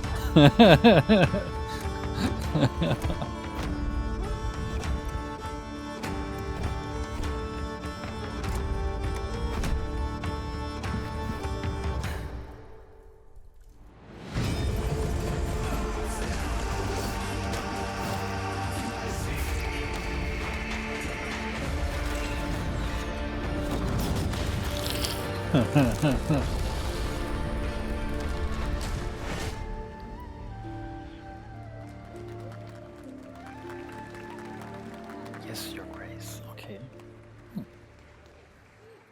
Beautiful indie game, Yes, Your Grace, Snowfall. Now it is time for another global game announcement, and this one comes from the minds of Saber Interactive, Focus Entertainment, and yes, horror master John Carpenter. It's a brand new world, a brand new story, and looks like a heck of a lot of fun. Check this out. Saber und Focus Entertainment. Hätten die jetzt gesagt, das ist Sci-Fi-Titel, das ist Alien. Nicht die rechte Name? We gotta be ready. Keine Ahnung. Nobody half-asses it this time. Ruby. Ugh.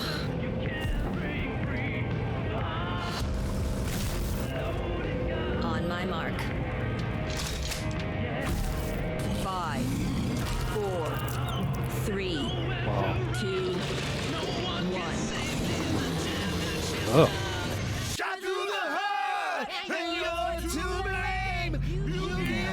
God.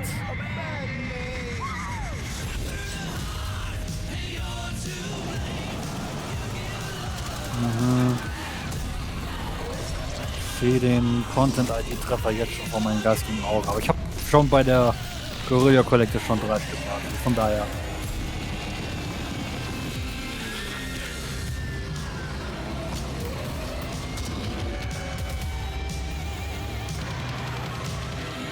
geht hier. Das ist echt top. Nächstes Zombie-Game. Ja, sind das Zombies? Ja, komm. Wird bestimmt irgendein Zombie-Koop. Was hat er?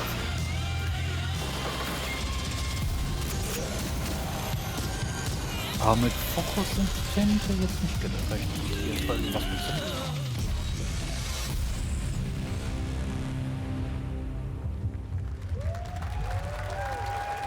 Ach so.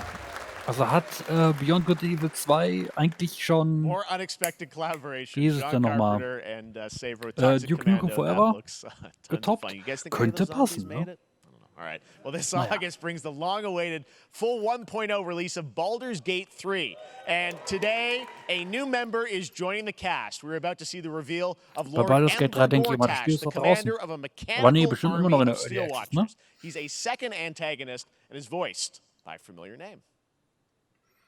Angeteased 2008. Enver Gortash, swearest thou by Balduran's blade to defend the citizens of Baldur's Gate from enemies within and without? You are soon to witness the people of Baldur's Gate granting me complete power over them. A new age is upon us. Gods have mercy on those who would stand in our way. A mad dog understands the yank of the leash on the hand of its master, but it cannot be an equal. You can be my equal. There's an old wisdom. A brittle alliance can never be mended. It can only break. I want to lead this city to glory, not scorch its earth. Friends, allies, to my side. Let us usher in a new dawn. This city is mine. I'm not ready to call you enemy. What do you say? Shall we be allies?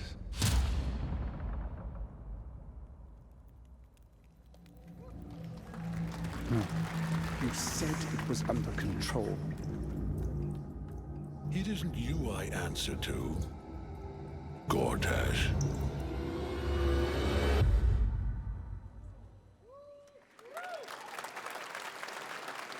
Baldur's Gate 3 is on track, Sven tells me still, for the end of August, and we can't wait to check that out. All right, this fall, Marvel Games and Insomniac are set to bring Spider-Man 2 exclusively to PlayStation 5. Sounds like you guys are a little hyped, so to tell us more is Brian Intihar, game director at Insomniac. Brian, thanks for coming by. I know you guys are deep in development. First of all, it looks like we have some fancy art behind us. Is this the box? This is the box art. This okay. is, you know, this is it. Here it is. I mean, Schick. it has 2 on the box for a reason, because this game features 2 Spider-Men, so we're really excited about it. Absolutely. This is a Peter box and art. Miles, we're Show me so the excited about this experience that you guys are doing with these sort of 2 characters. We saw some great gameplay at the PlayStation Showcase, but I want to talk about the 2 villains, I think, in the game. Ja, There may be more. There are more. There are more out there, I 2 promise. main ones, but we have some new art to show of Noch we have nie some ein Craven. Baldur's We Gate got the gespielt. reveal Ich at glaube, the ich werde nie in den PlayStation Genuss auch event. So kommen. tell us a bit about him and how he So factors in. Craven's Habe very ich, glaube ich, vorhin schon different gesagt. from any Westliche character we've done. Rollenspiele. He's not, you know, he's not powered by magic Keinen blassen or, Schimmer. you know, tech. He's Finde ich just auch irgendwie nicht the hübsch. best hunter in the world, and he's coming to New York for his greatest hunt. And what's better than all of the Marvel characters that live in New York City? So Peter, Miles, and others, he's on the hunt. And others, ... Yes, yes. But Venom Ja. also, obviously, Jeder hat so seine Symbiote is a part Spezialgebiete. of this whole story, as we saw in the gameplay. Oh, there you go. Good reaction to the art. I'm glad you're happy. I don't know how much you're going to tell us about Venom. Is this, Sind nur can you tell, Konzeptarts. is this is Lasst mal die Osborn Kirche im Venom? Dorf. Can you tell, what's the Finale wohl origin of vorbei. Eddie Brock Venom? Or? It is not Eddie Brock. Okay. It is not Eddie Brock. Season weiß der Teufel, ich habe Our aufgehört zu goal zählen. was to tell an original story, something Yes. you haven't seen in the comics or the movies yet. Obviously, we Wir love rebooten Venom das for a einfach reason. mit eins. All those things you love about the character are going to be there, but how the story plays out, who is Venom, you have to play the game to see how it goes. Really? Yeah. Wow. Okay. There's a bit of a tease. Now, obviously, the symbiote is a big part of the gameplay, and one of the things I think we were all struck with the footage that you showed at the PlayStation Showcase was, how that is going to really impact the gameplay when you're playing as, Peter. So tell us a bit about that and how, the gameplay is going to be dramatically different. Yeah, I mean, I think you saw it in just the raw power, the strength, and even the transformation of Peter's moves in that gameplay reveal. Yeah. We call him the acrobatic improviser, him and Miles, but you can tell there's a lot more strength, a lot more raw power, aggression, which you saw both in the moves and how Peter talks. So it's not just what happens in gameplay; it's what happens, how the story plays out. Interesting. So how it affects him as well. Yeah, I mean, you saw some of that in. There's much more of that Ich mag es eigentlich gern, dass and I know the journey is also more expansive. You've got Queens, Brooklyn, so even more of sort of city the city right? is pretty much doubled in size. So it's bei Manhattan, der Queens, Brooklyn, and then Aufzeichnung, being able to use the web wings to als ich es traverse geschnitten habe, at mit dem speeds way faster than PlayStation we were aufgefallen, dass ich das finde ich eigentlich schon hugely ambitious game you guys have been building over the past few years. We saw at the PlayStation event, it said at the end, fall 2023, and I think Aber ich bleib dabei, wenn das Sonys einziger Titel für Weihnachten aussieht, make it this fall? Okay. Jeff, I know Verkauft sich you like wahrscheinlich wie exclusives. geschnitten Brot, aber And I can promise you we are very confident what we're going to tell you right now. Oh. Yeah. Okay. Yeah. Let's take a look. Prototype, ja. Auf jeden Fall.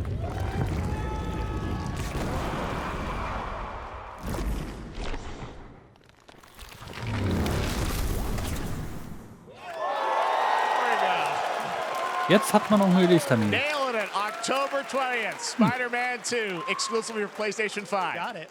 Awesome. Well, Brian, thanks so much for stopping by. I know you got a lot of work to do. Wrapping up the game, and we'll check it out in October. Thanks, Brian. We got our date. All right. Now let's take a look at Pal World, a multiplayer open-world survival crafting game where you can befriend and collect mysterious creatures called Pal, who can also fight. In other words, kind of like Pokemon with guns. And then we're going to look at the Land of the Morning Light, a new expansion to Black Desert Online, which recreates the mythical folktales from Korea's Joseon Dynasty, and some huge bosses too. Pokémon mit Guns wurde letztes Jahr vorgestellt. Da hat es auch genauso niedlich angefangen. Pal World, genau. Wer ist eigentlich dieser Pal? Warum macht er so schlechte Anpassungen von Spielen? Das ist so falsch. Ich erinnere mich. Das amerikanske Spiel ever.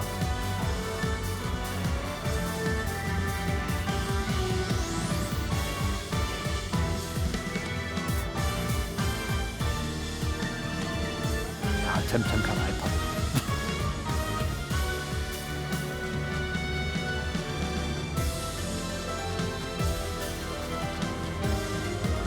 Aber es sieht jetzt gut polished aus, ne? Beim letzten Mal war es komplett überladen, bis zum geht nicht mehr. Mit Pokémon und Waffen. Geklagt wurden, einige Designs sind so sehr ähnlich. Kommt bestimmt noch.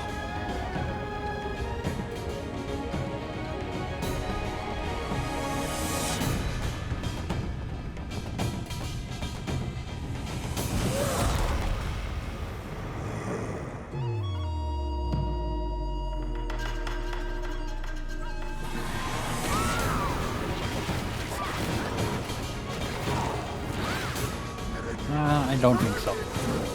Ghost of Tsushima sieht, glaube ich, anders aus.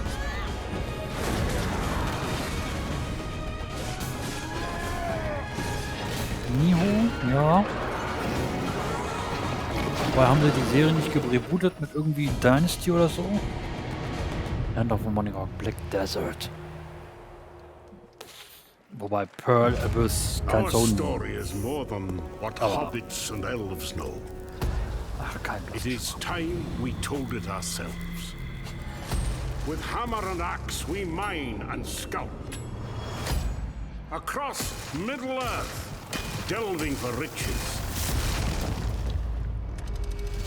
Yet the greatest treasure remains out of our reach. Moria. Aber es ist so krass, der Trailer sah überhaupt nicht nach MMO aus, ne? Ah, Rock and Stone, but it's Lord of the Rings.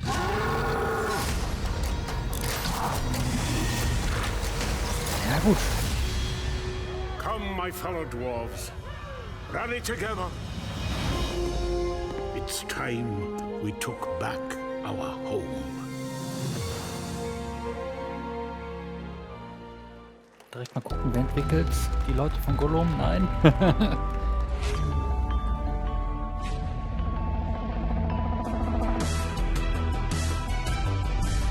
Nach einem Spot geht's weiter.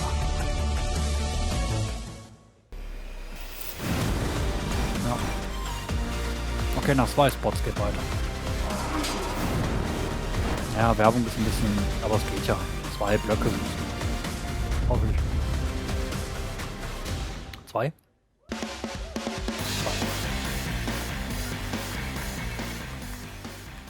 Ich finde den Übergang eigentlich schon ziemlich smooth. Also, ich kann nicht meckern.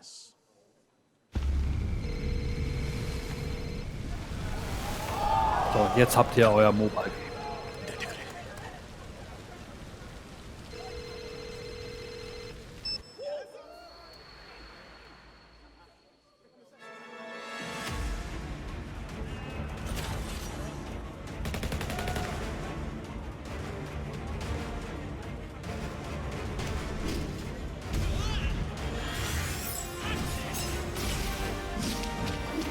Ist das jetzt echt Final Fantasy 7 Remake Pocket Edition oder? Oder? Das wäre witzig. Ein Spiel, was keiner braucht, niemand nachgefragt hat und Square so, ah ja, machen wir.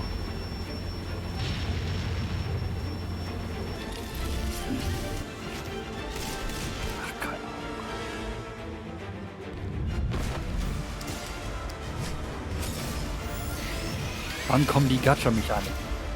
Zum Schluss. Zum Schluss fällt eine Kugel.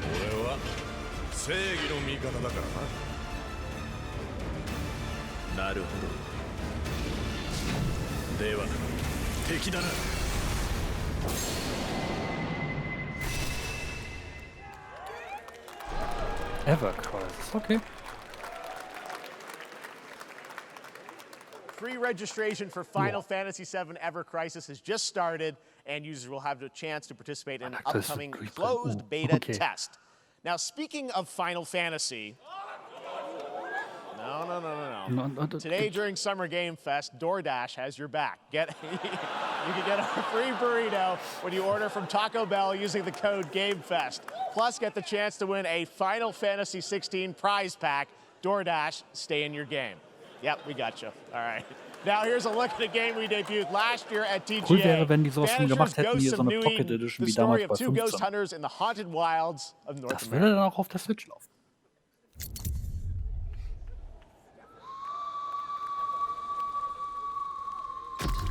Life to the living, death to the dead. Don't not. Okay. We are banishers. We end suffering for those who live.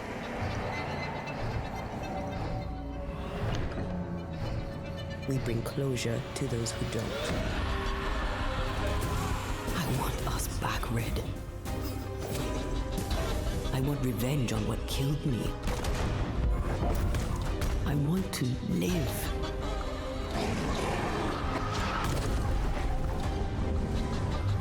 As the man says, we face a choice, simple and awful. I banish you. Death to the dead. Do we kill? To be together again?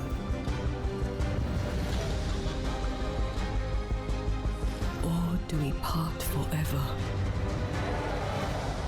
Come out, wherever you are. Come on, show yourself. Red.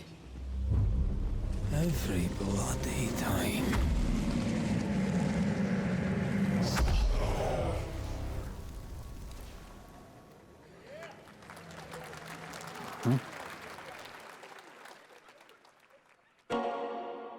Oh, Sega. Wurde da nicht auch das Release-Date gedroppt? Versehen? 頼みましたよ。コードネーム上流。大丈夫か？お待たせしてしまって。トラブル発生。車はまだか？到着まで3分。何があった？お前らも今回り右すりゃ無事に帰れる。さもなきゃこれから起きることは全部お前らの選んだ結果だ。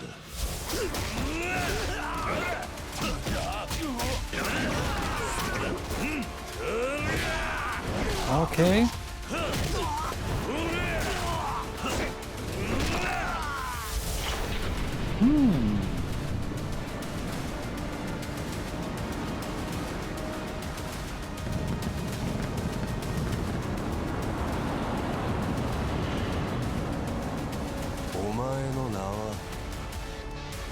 Was für Bifi. 俺に名はない。 Ja, ich muss noch die anderen Yakuza-Teile spielen. Aber The Man Who Erased His Name. Also Like a Dragon war nice. Auf jeden Fall. Good morning, Stanley. Yakuza Like a It Dragon. is 7:32 Freue ich mich da a.m. echt I auf hope you den have a 8. productive Teil, day. den Nachfolger. Change username to just Stan. Adjusting morning wake up. Good morning, just Stan. Base to capsule 12. Come in. You there, Stan? Ich weiß gar nicht, Green bei across the board. Looks like we're der Mann ohne Namen, das ist dann, glaube ich, der... Das müsste irgendwie 6 oder 7 oder 8 sein. Aber ich bin da auch nicht... Keine Ahnung.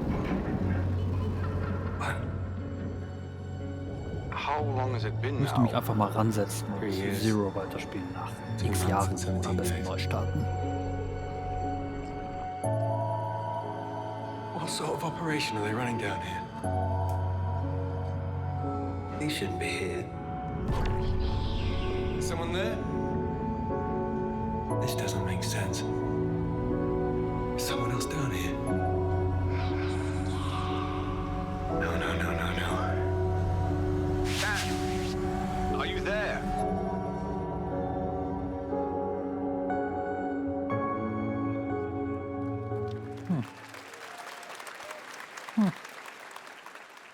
It's a beautiful new game, Under the Waves, and today, incidentally, is World Ocean Day. Fun fact. All right, next, Call of Duty. Well, there's a new Call of Duty coming this fall, along with Warzone Mobile. Today, we're going to give you the first ever look at Season 4 of Modern Warfare 2 Warzone, launching next week. Here's your first look at Vondel, a new Warzone location with points of interest, including a medieval castle, a soccer stadium, and an abandoned zoo. Warzone, yep. okay. It's all happening. Check it out. Here you go.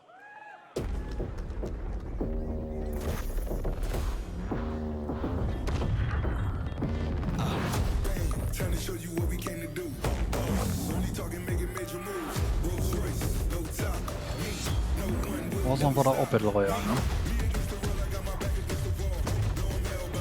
So nicht mit 100 Spielern, sondern glaube ich nur mit 40 oder so.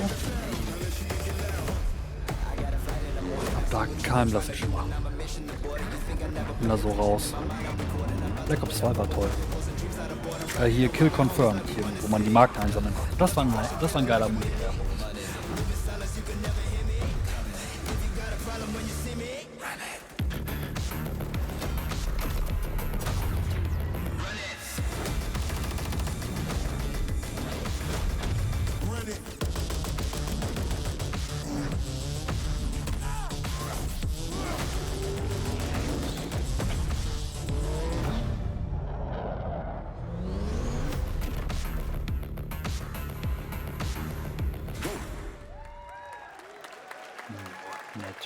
Season 4 next week.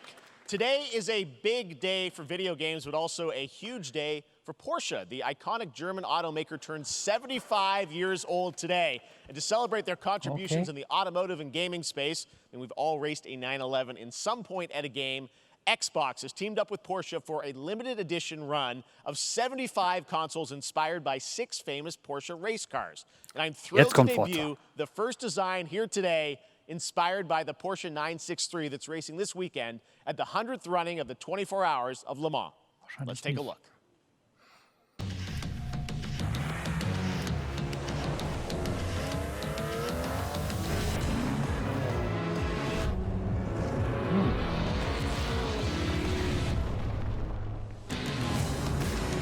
Konsole im Porsche-Design. Jo. Da ist der Kühlschrank. Hey, mecker nicht über den Obelisk. Der Obelisk macht einen guten Job. Und jetzt wird der bunt. In verschiedensten Variationen. And here it is.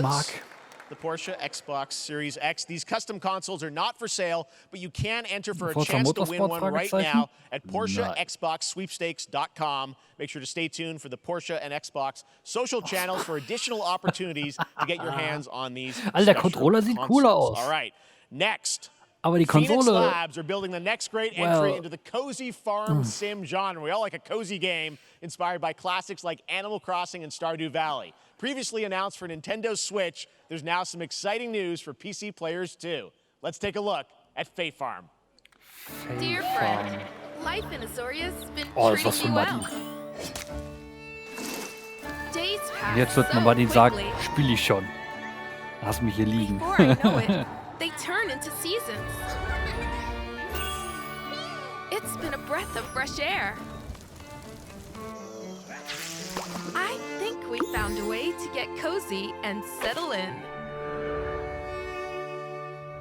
But there's Nee, hab something genug more anderes. I've been itching to explore.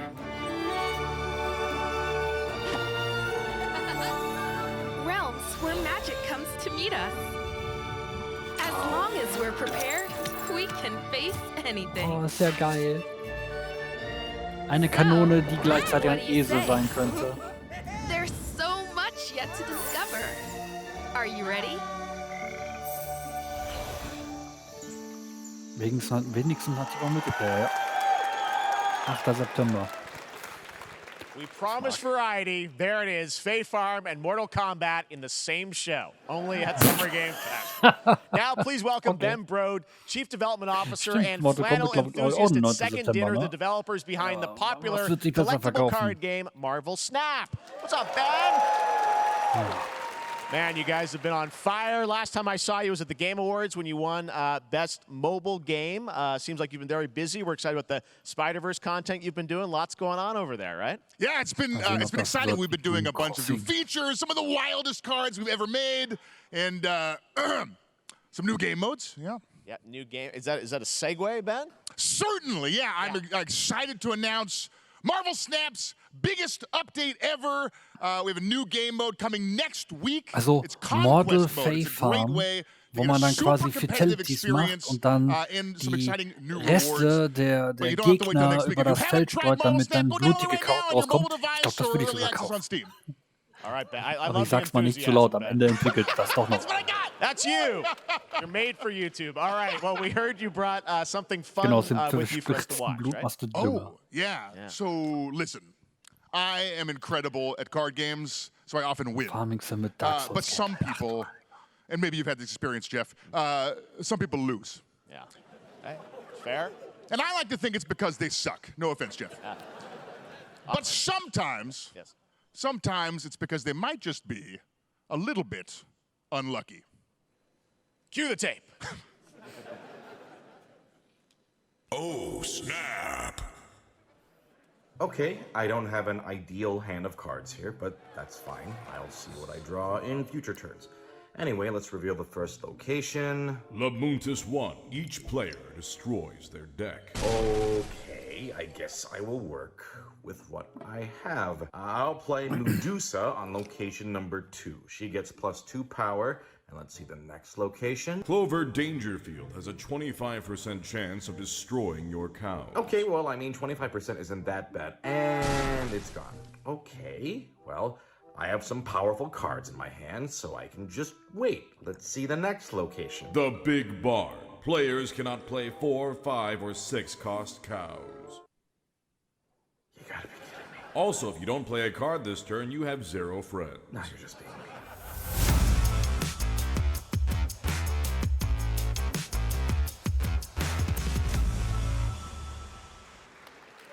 Still to come, we're going to look at Immortals of Avium from EA Originals and Ascendant, and the world premiere first look at Chapter 4, Season 3 of Fortnite Wilds. Now, if you're looking for the smartest way to level up your gaming this summer, compare top credit cards side by side with NerdWallet and start maximizing your cashback rewards on everything from Wi-Fi to headsets.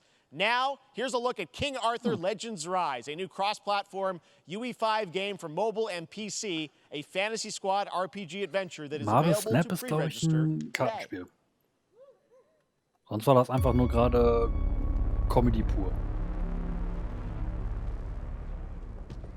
Er hätte auch andere Karten ausdrucken können und für Hearthstone Werbung machen können. I have sacrificed everything to save your kind. Weiß Hearthstone noch so ein Ding? Hm. From an ancient evil.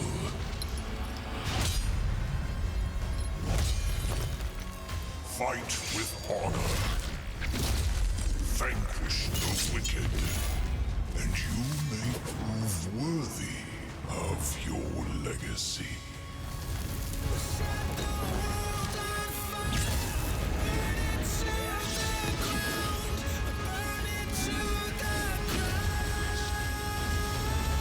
Mir ist noch nicht ganz klar, was es sein soll. King Arthur, Legends Rise. Mobile. Und Steam. Entschuldigung, Steam.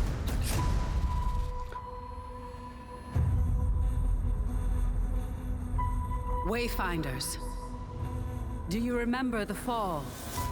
The gloom descended on Skylight. You rallied to protect the beacon and paid a terrible price. You fell, and the world was broken. Remember who you were, who you are, and return to us. This world needs champions.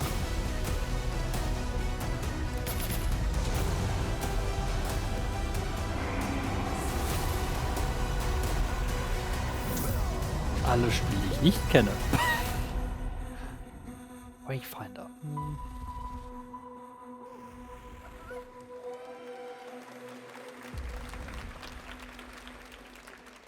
Achso, Darksiders, ne? Habe ich noch nicht gesehen.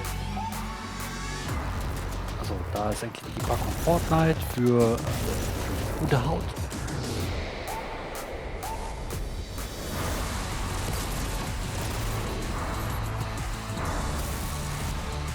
Ich merke schon, ich bin aus Fortnite sowas von raus. Schlimm? Absolut nicht. Achso, nee, das war der Editor, okay. Okay. Steve, seriously, you don't stand a chance.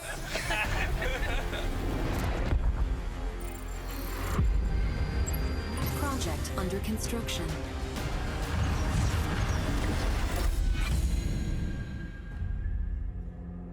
What did you say, guys? One more game? Good morning, scavenger. Scan your surroundings to retrieve and recycle anything that could be of value to Scavex.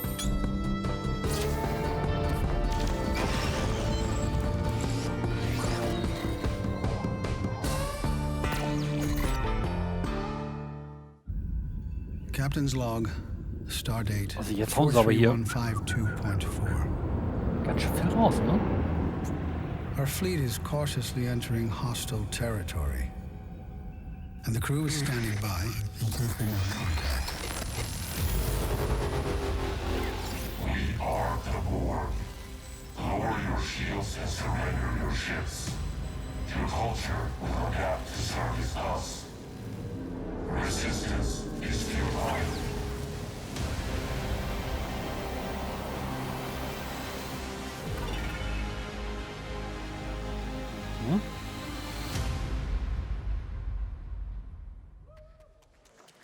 Hey there, Summer Game Fest 2023. It's Come. Will Arnett here. Keine Yeah, Ahnung, für das ich schon weiß. right? My buddy Anthony Mackie and I have been working on this for some time now. We're really excited to share with you Twisted Metal, which is streaming only on Peacock starting July 27th. And I'm very excited to share a sneak peek of the character of Sweet Tooth, who I had the pleasure of voicing. Hope you enjoy it. Check it out.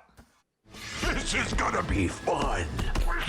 Mein erster Bingo-Treffer. Swung a little wide there. Well, aren't we a tall glass of water? Me? I'm more of a Hawaiian punch.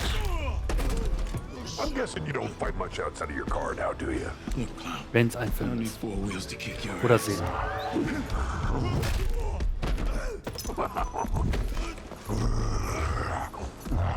Any chance we can get this back in the cars? How about a little kill music?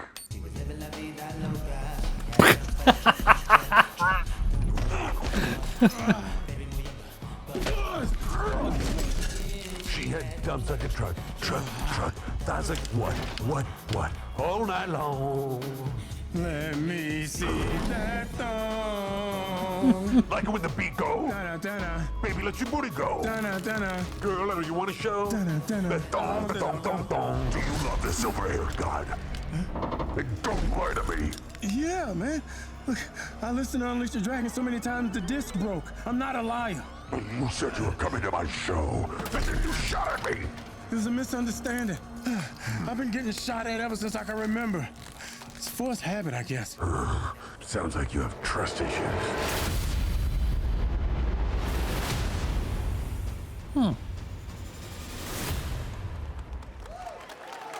Was war denn nochmal Peacock?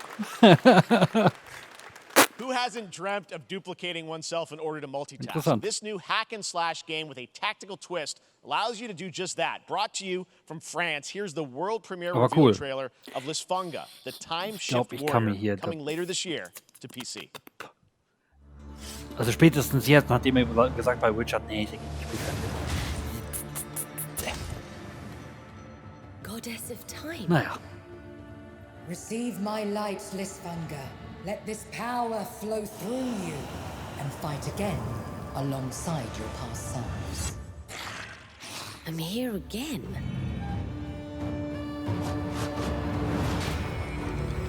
That's another me. I look good. Huh? I rewind. I begin again, but with another me to fight with.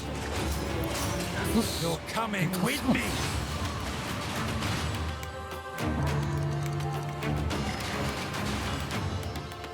Action-Session mit Rätselanlage und Zeit.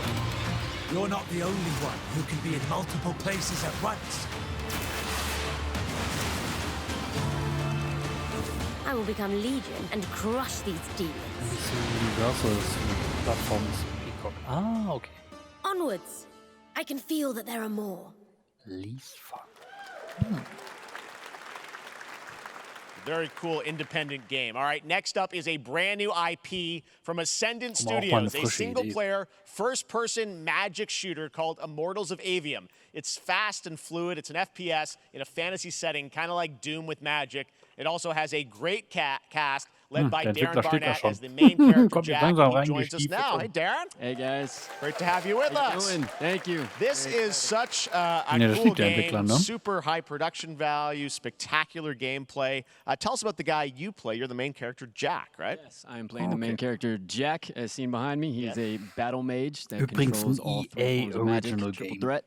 He's brash, he's funny, Ja, but he gets EA the kann job auch mal done. mehr als nur FIFA. Well, it's the gameplay, as we've seen, is just so fast-paced. There's so much action in it, with all the spells, the spell casting, and the magic.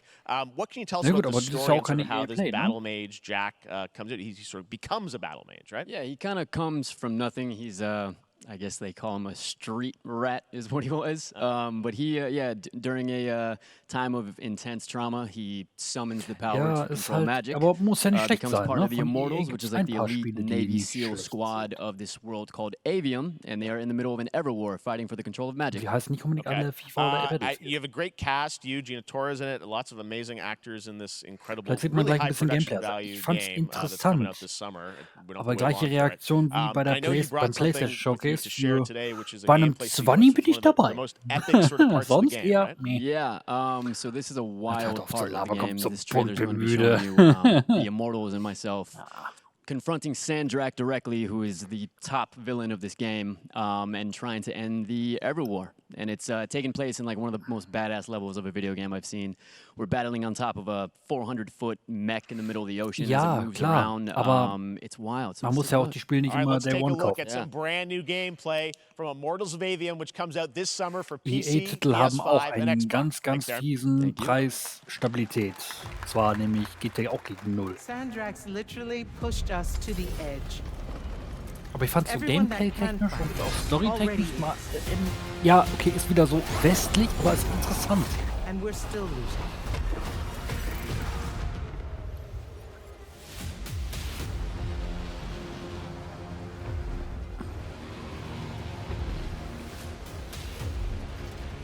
Welcome aboard, Immortal.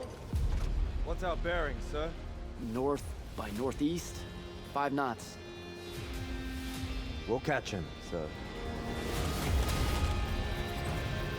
Wurde, glaube ich, das erste Mal bei so einer EA Play letztes Jahr oder davor das Jahr angekündigt und dann war es sehr lange still und jetzt sieht man ein bisschen Gameplay.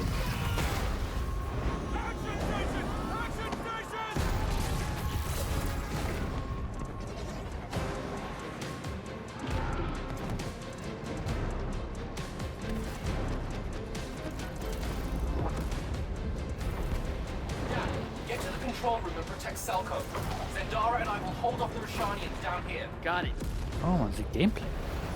Gotta get to the control room. Man sieht Teile von Gameplay.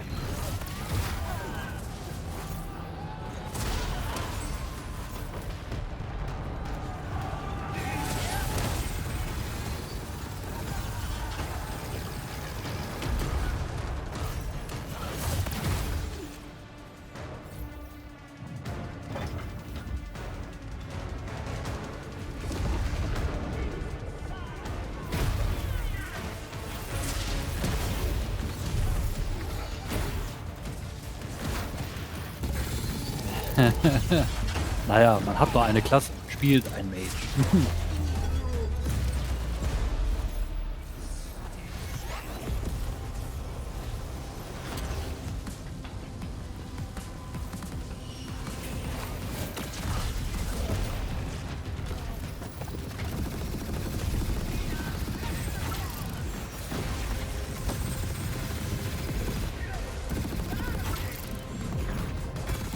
Ne, denke ich auch. Es sieht auf jeden Fall sehr cool aus.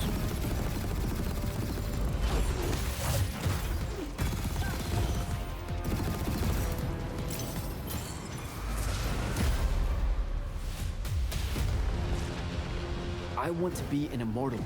I want to fight this war as one of you. You're what's called a triarch. The Pentasod has gifted you with the ability to manifest all 3 colors of magic.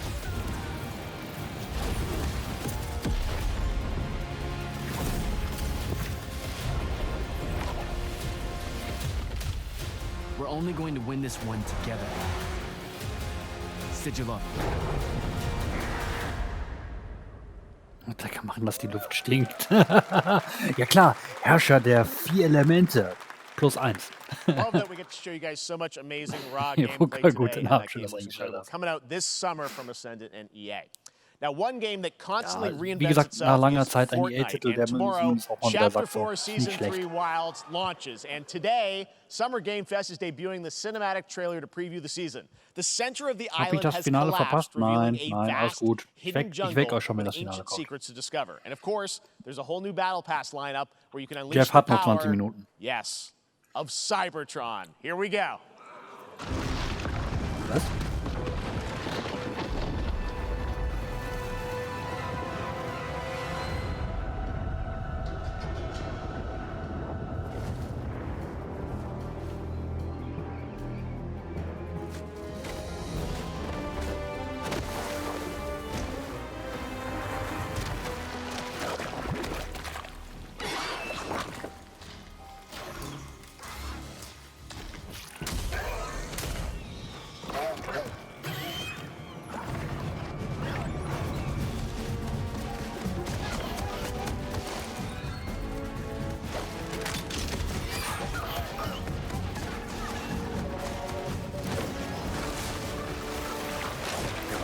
braucht doch nicht auch noch mal ein bisschen Präsentation. Vielleicht wurde doch nicht erst letztens die neue Season gezeigt, ne?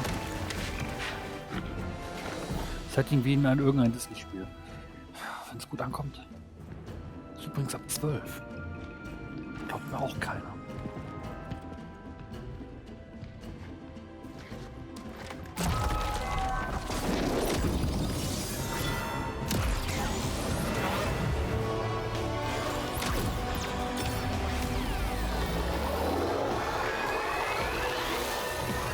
Well.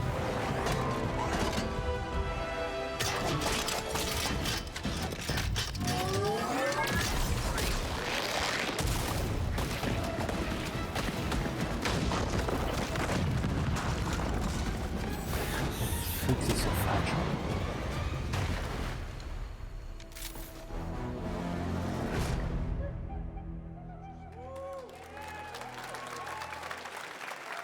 Okay. Fortnite Wilds launches tomorrow. Well, finally, guys, it's time to get to our grand finale. Oh, and it is a deep honor for me to present this game. What you're about to see is a world premiere trailer that gives us a new look at an expansive world we can't wait to explore again. This game comes from a studio that surprised the world and redefined the RPG genre with its iconic characters and rich storytelling. And I want to thank them for this trailer for one of gaming's most anticipated upcoming releases. The rumors were true.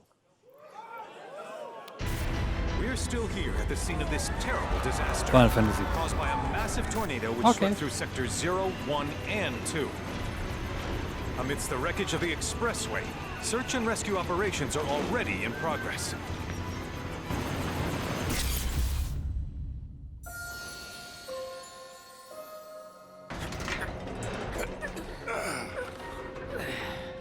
Wie hieß der zweite Teil des Remakes? Rebirth?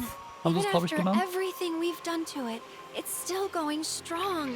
It may look that way, but in reality, it's barely hanging on. I was wondering, what's Cloud been doing these past 5 years? Where's he been? And you're asking me this? This is Ach, gonna jetzt sound habt euch crazy, mal nicht so. but Da dreht as bestimmt far jetzt as der I ein know, oder andere Cloud was Fan never in richtig ab. Nibelheim 5 years ago. Man sieht auch endlich mal Gameplay. The life stream. It is the very essence of our star. The blood coursing through its planetary veins. According to Hojo, they're connected to Sephiroth. Shadows of the Mad, I believe he called them. Sephiroth was in Midgard. We fought him. Whatever happened, he's alive. But why come back now? Gab es 2 Teile von 7? After Nö. 5 years, doing who Jetzt knows schon. what?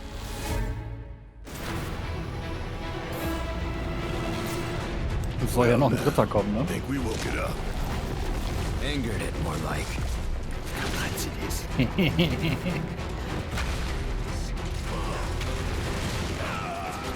Feast your eyes on the Turk's latest and greatest, Elena.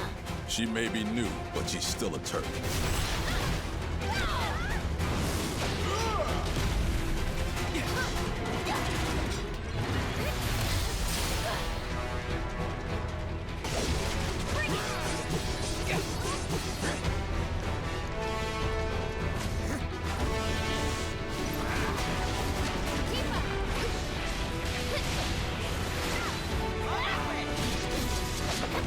War das 16 kommt auch Juli jetzt diesen Monat, ne? Oder war das Juli? Genau, 2 Wochen, ne? Keep her away from me! They say she's a monster, that she can peer inside you, into the very depths of your soul, that she can become those you hate, those you fear, those you love.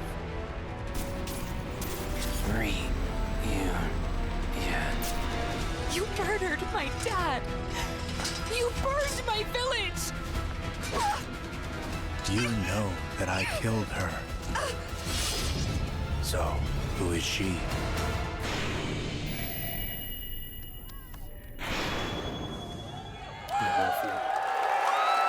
Alle 3 Wochen ein neues Fanfic. Auf 2 CDs, weil eine nicht reicht, oder wie? There you Oh have it. That was Final Fantasy VII Rebirth coming early 2024 to PlayStation 5. Nomura-san, thank you so much. All right. Diese That's gonna do it for Zusatzinfo Summer auf Games 2 Fest, our live CDs. showcase, but that is not the end Also nur noch of Summer digital Game kaufen. Fest. Stay tuned this weekend for updates on many more games during SGF Play Days, a hands-on event soll for schon was media here in heißen. Los Angeles, including Cyberpunk 2077, Phantom Liberty, as well as the Xbox and Bethesda showcase on Sunday. Right now, though, stay tuned for Day of the Devs from I Am 8-Bit and Double Fine, which celebrates the independent game culture with a number of new game reveals over the next Genau, hour. die Lizenz ist We'll hier. see you this summer, later this summer on August 22nd for Gamescom opening night live in Germany, and again in December when we come together here in Los Angeles to celebrate 10 years of the Game Awards. Thanks for watching, everyone. 10 Jahre. We'll see you soon.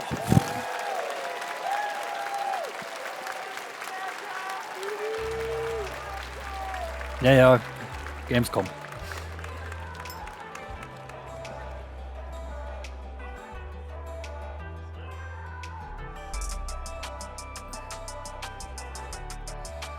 Ja gut, aber fand ich jetzt nicht schlecht. Ich fand letztes Jahr war schlecht. Das war jetzt gut. War was für mich dabei?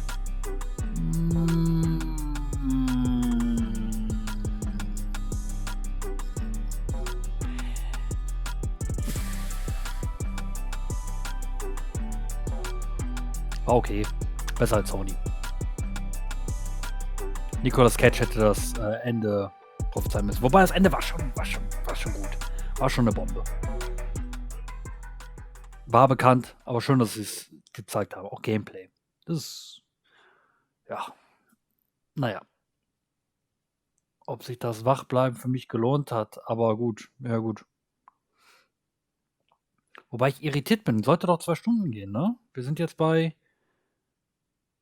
Ja gut, ich bin jetzt seit 2 Stunden online, aber wir haben jetzt erst 22:48 Uhr. Gucken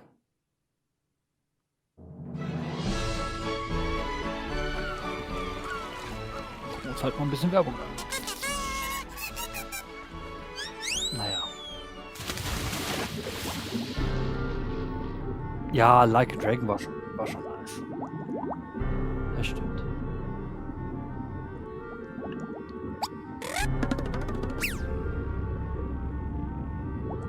Alles klar, Urgasi. Hab eine gute Nacht. Schlaf gut, erhol dich gut. Hab einen erfolgreichen Freitag. Wir sehen uns, wenn du dann das nächste Mal live bist, am Samstag. Dort gucken wir uns dann um 19 Uhr die Future Games Show an und im Anschluss holen wir die Future of Play nach und die Host-Song Direct, weil ich es nicht zeitlich schaffe,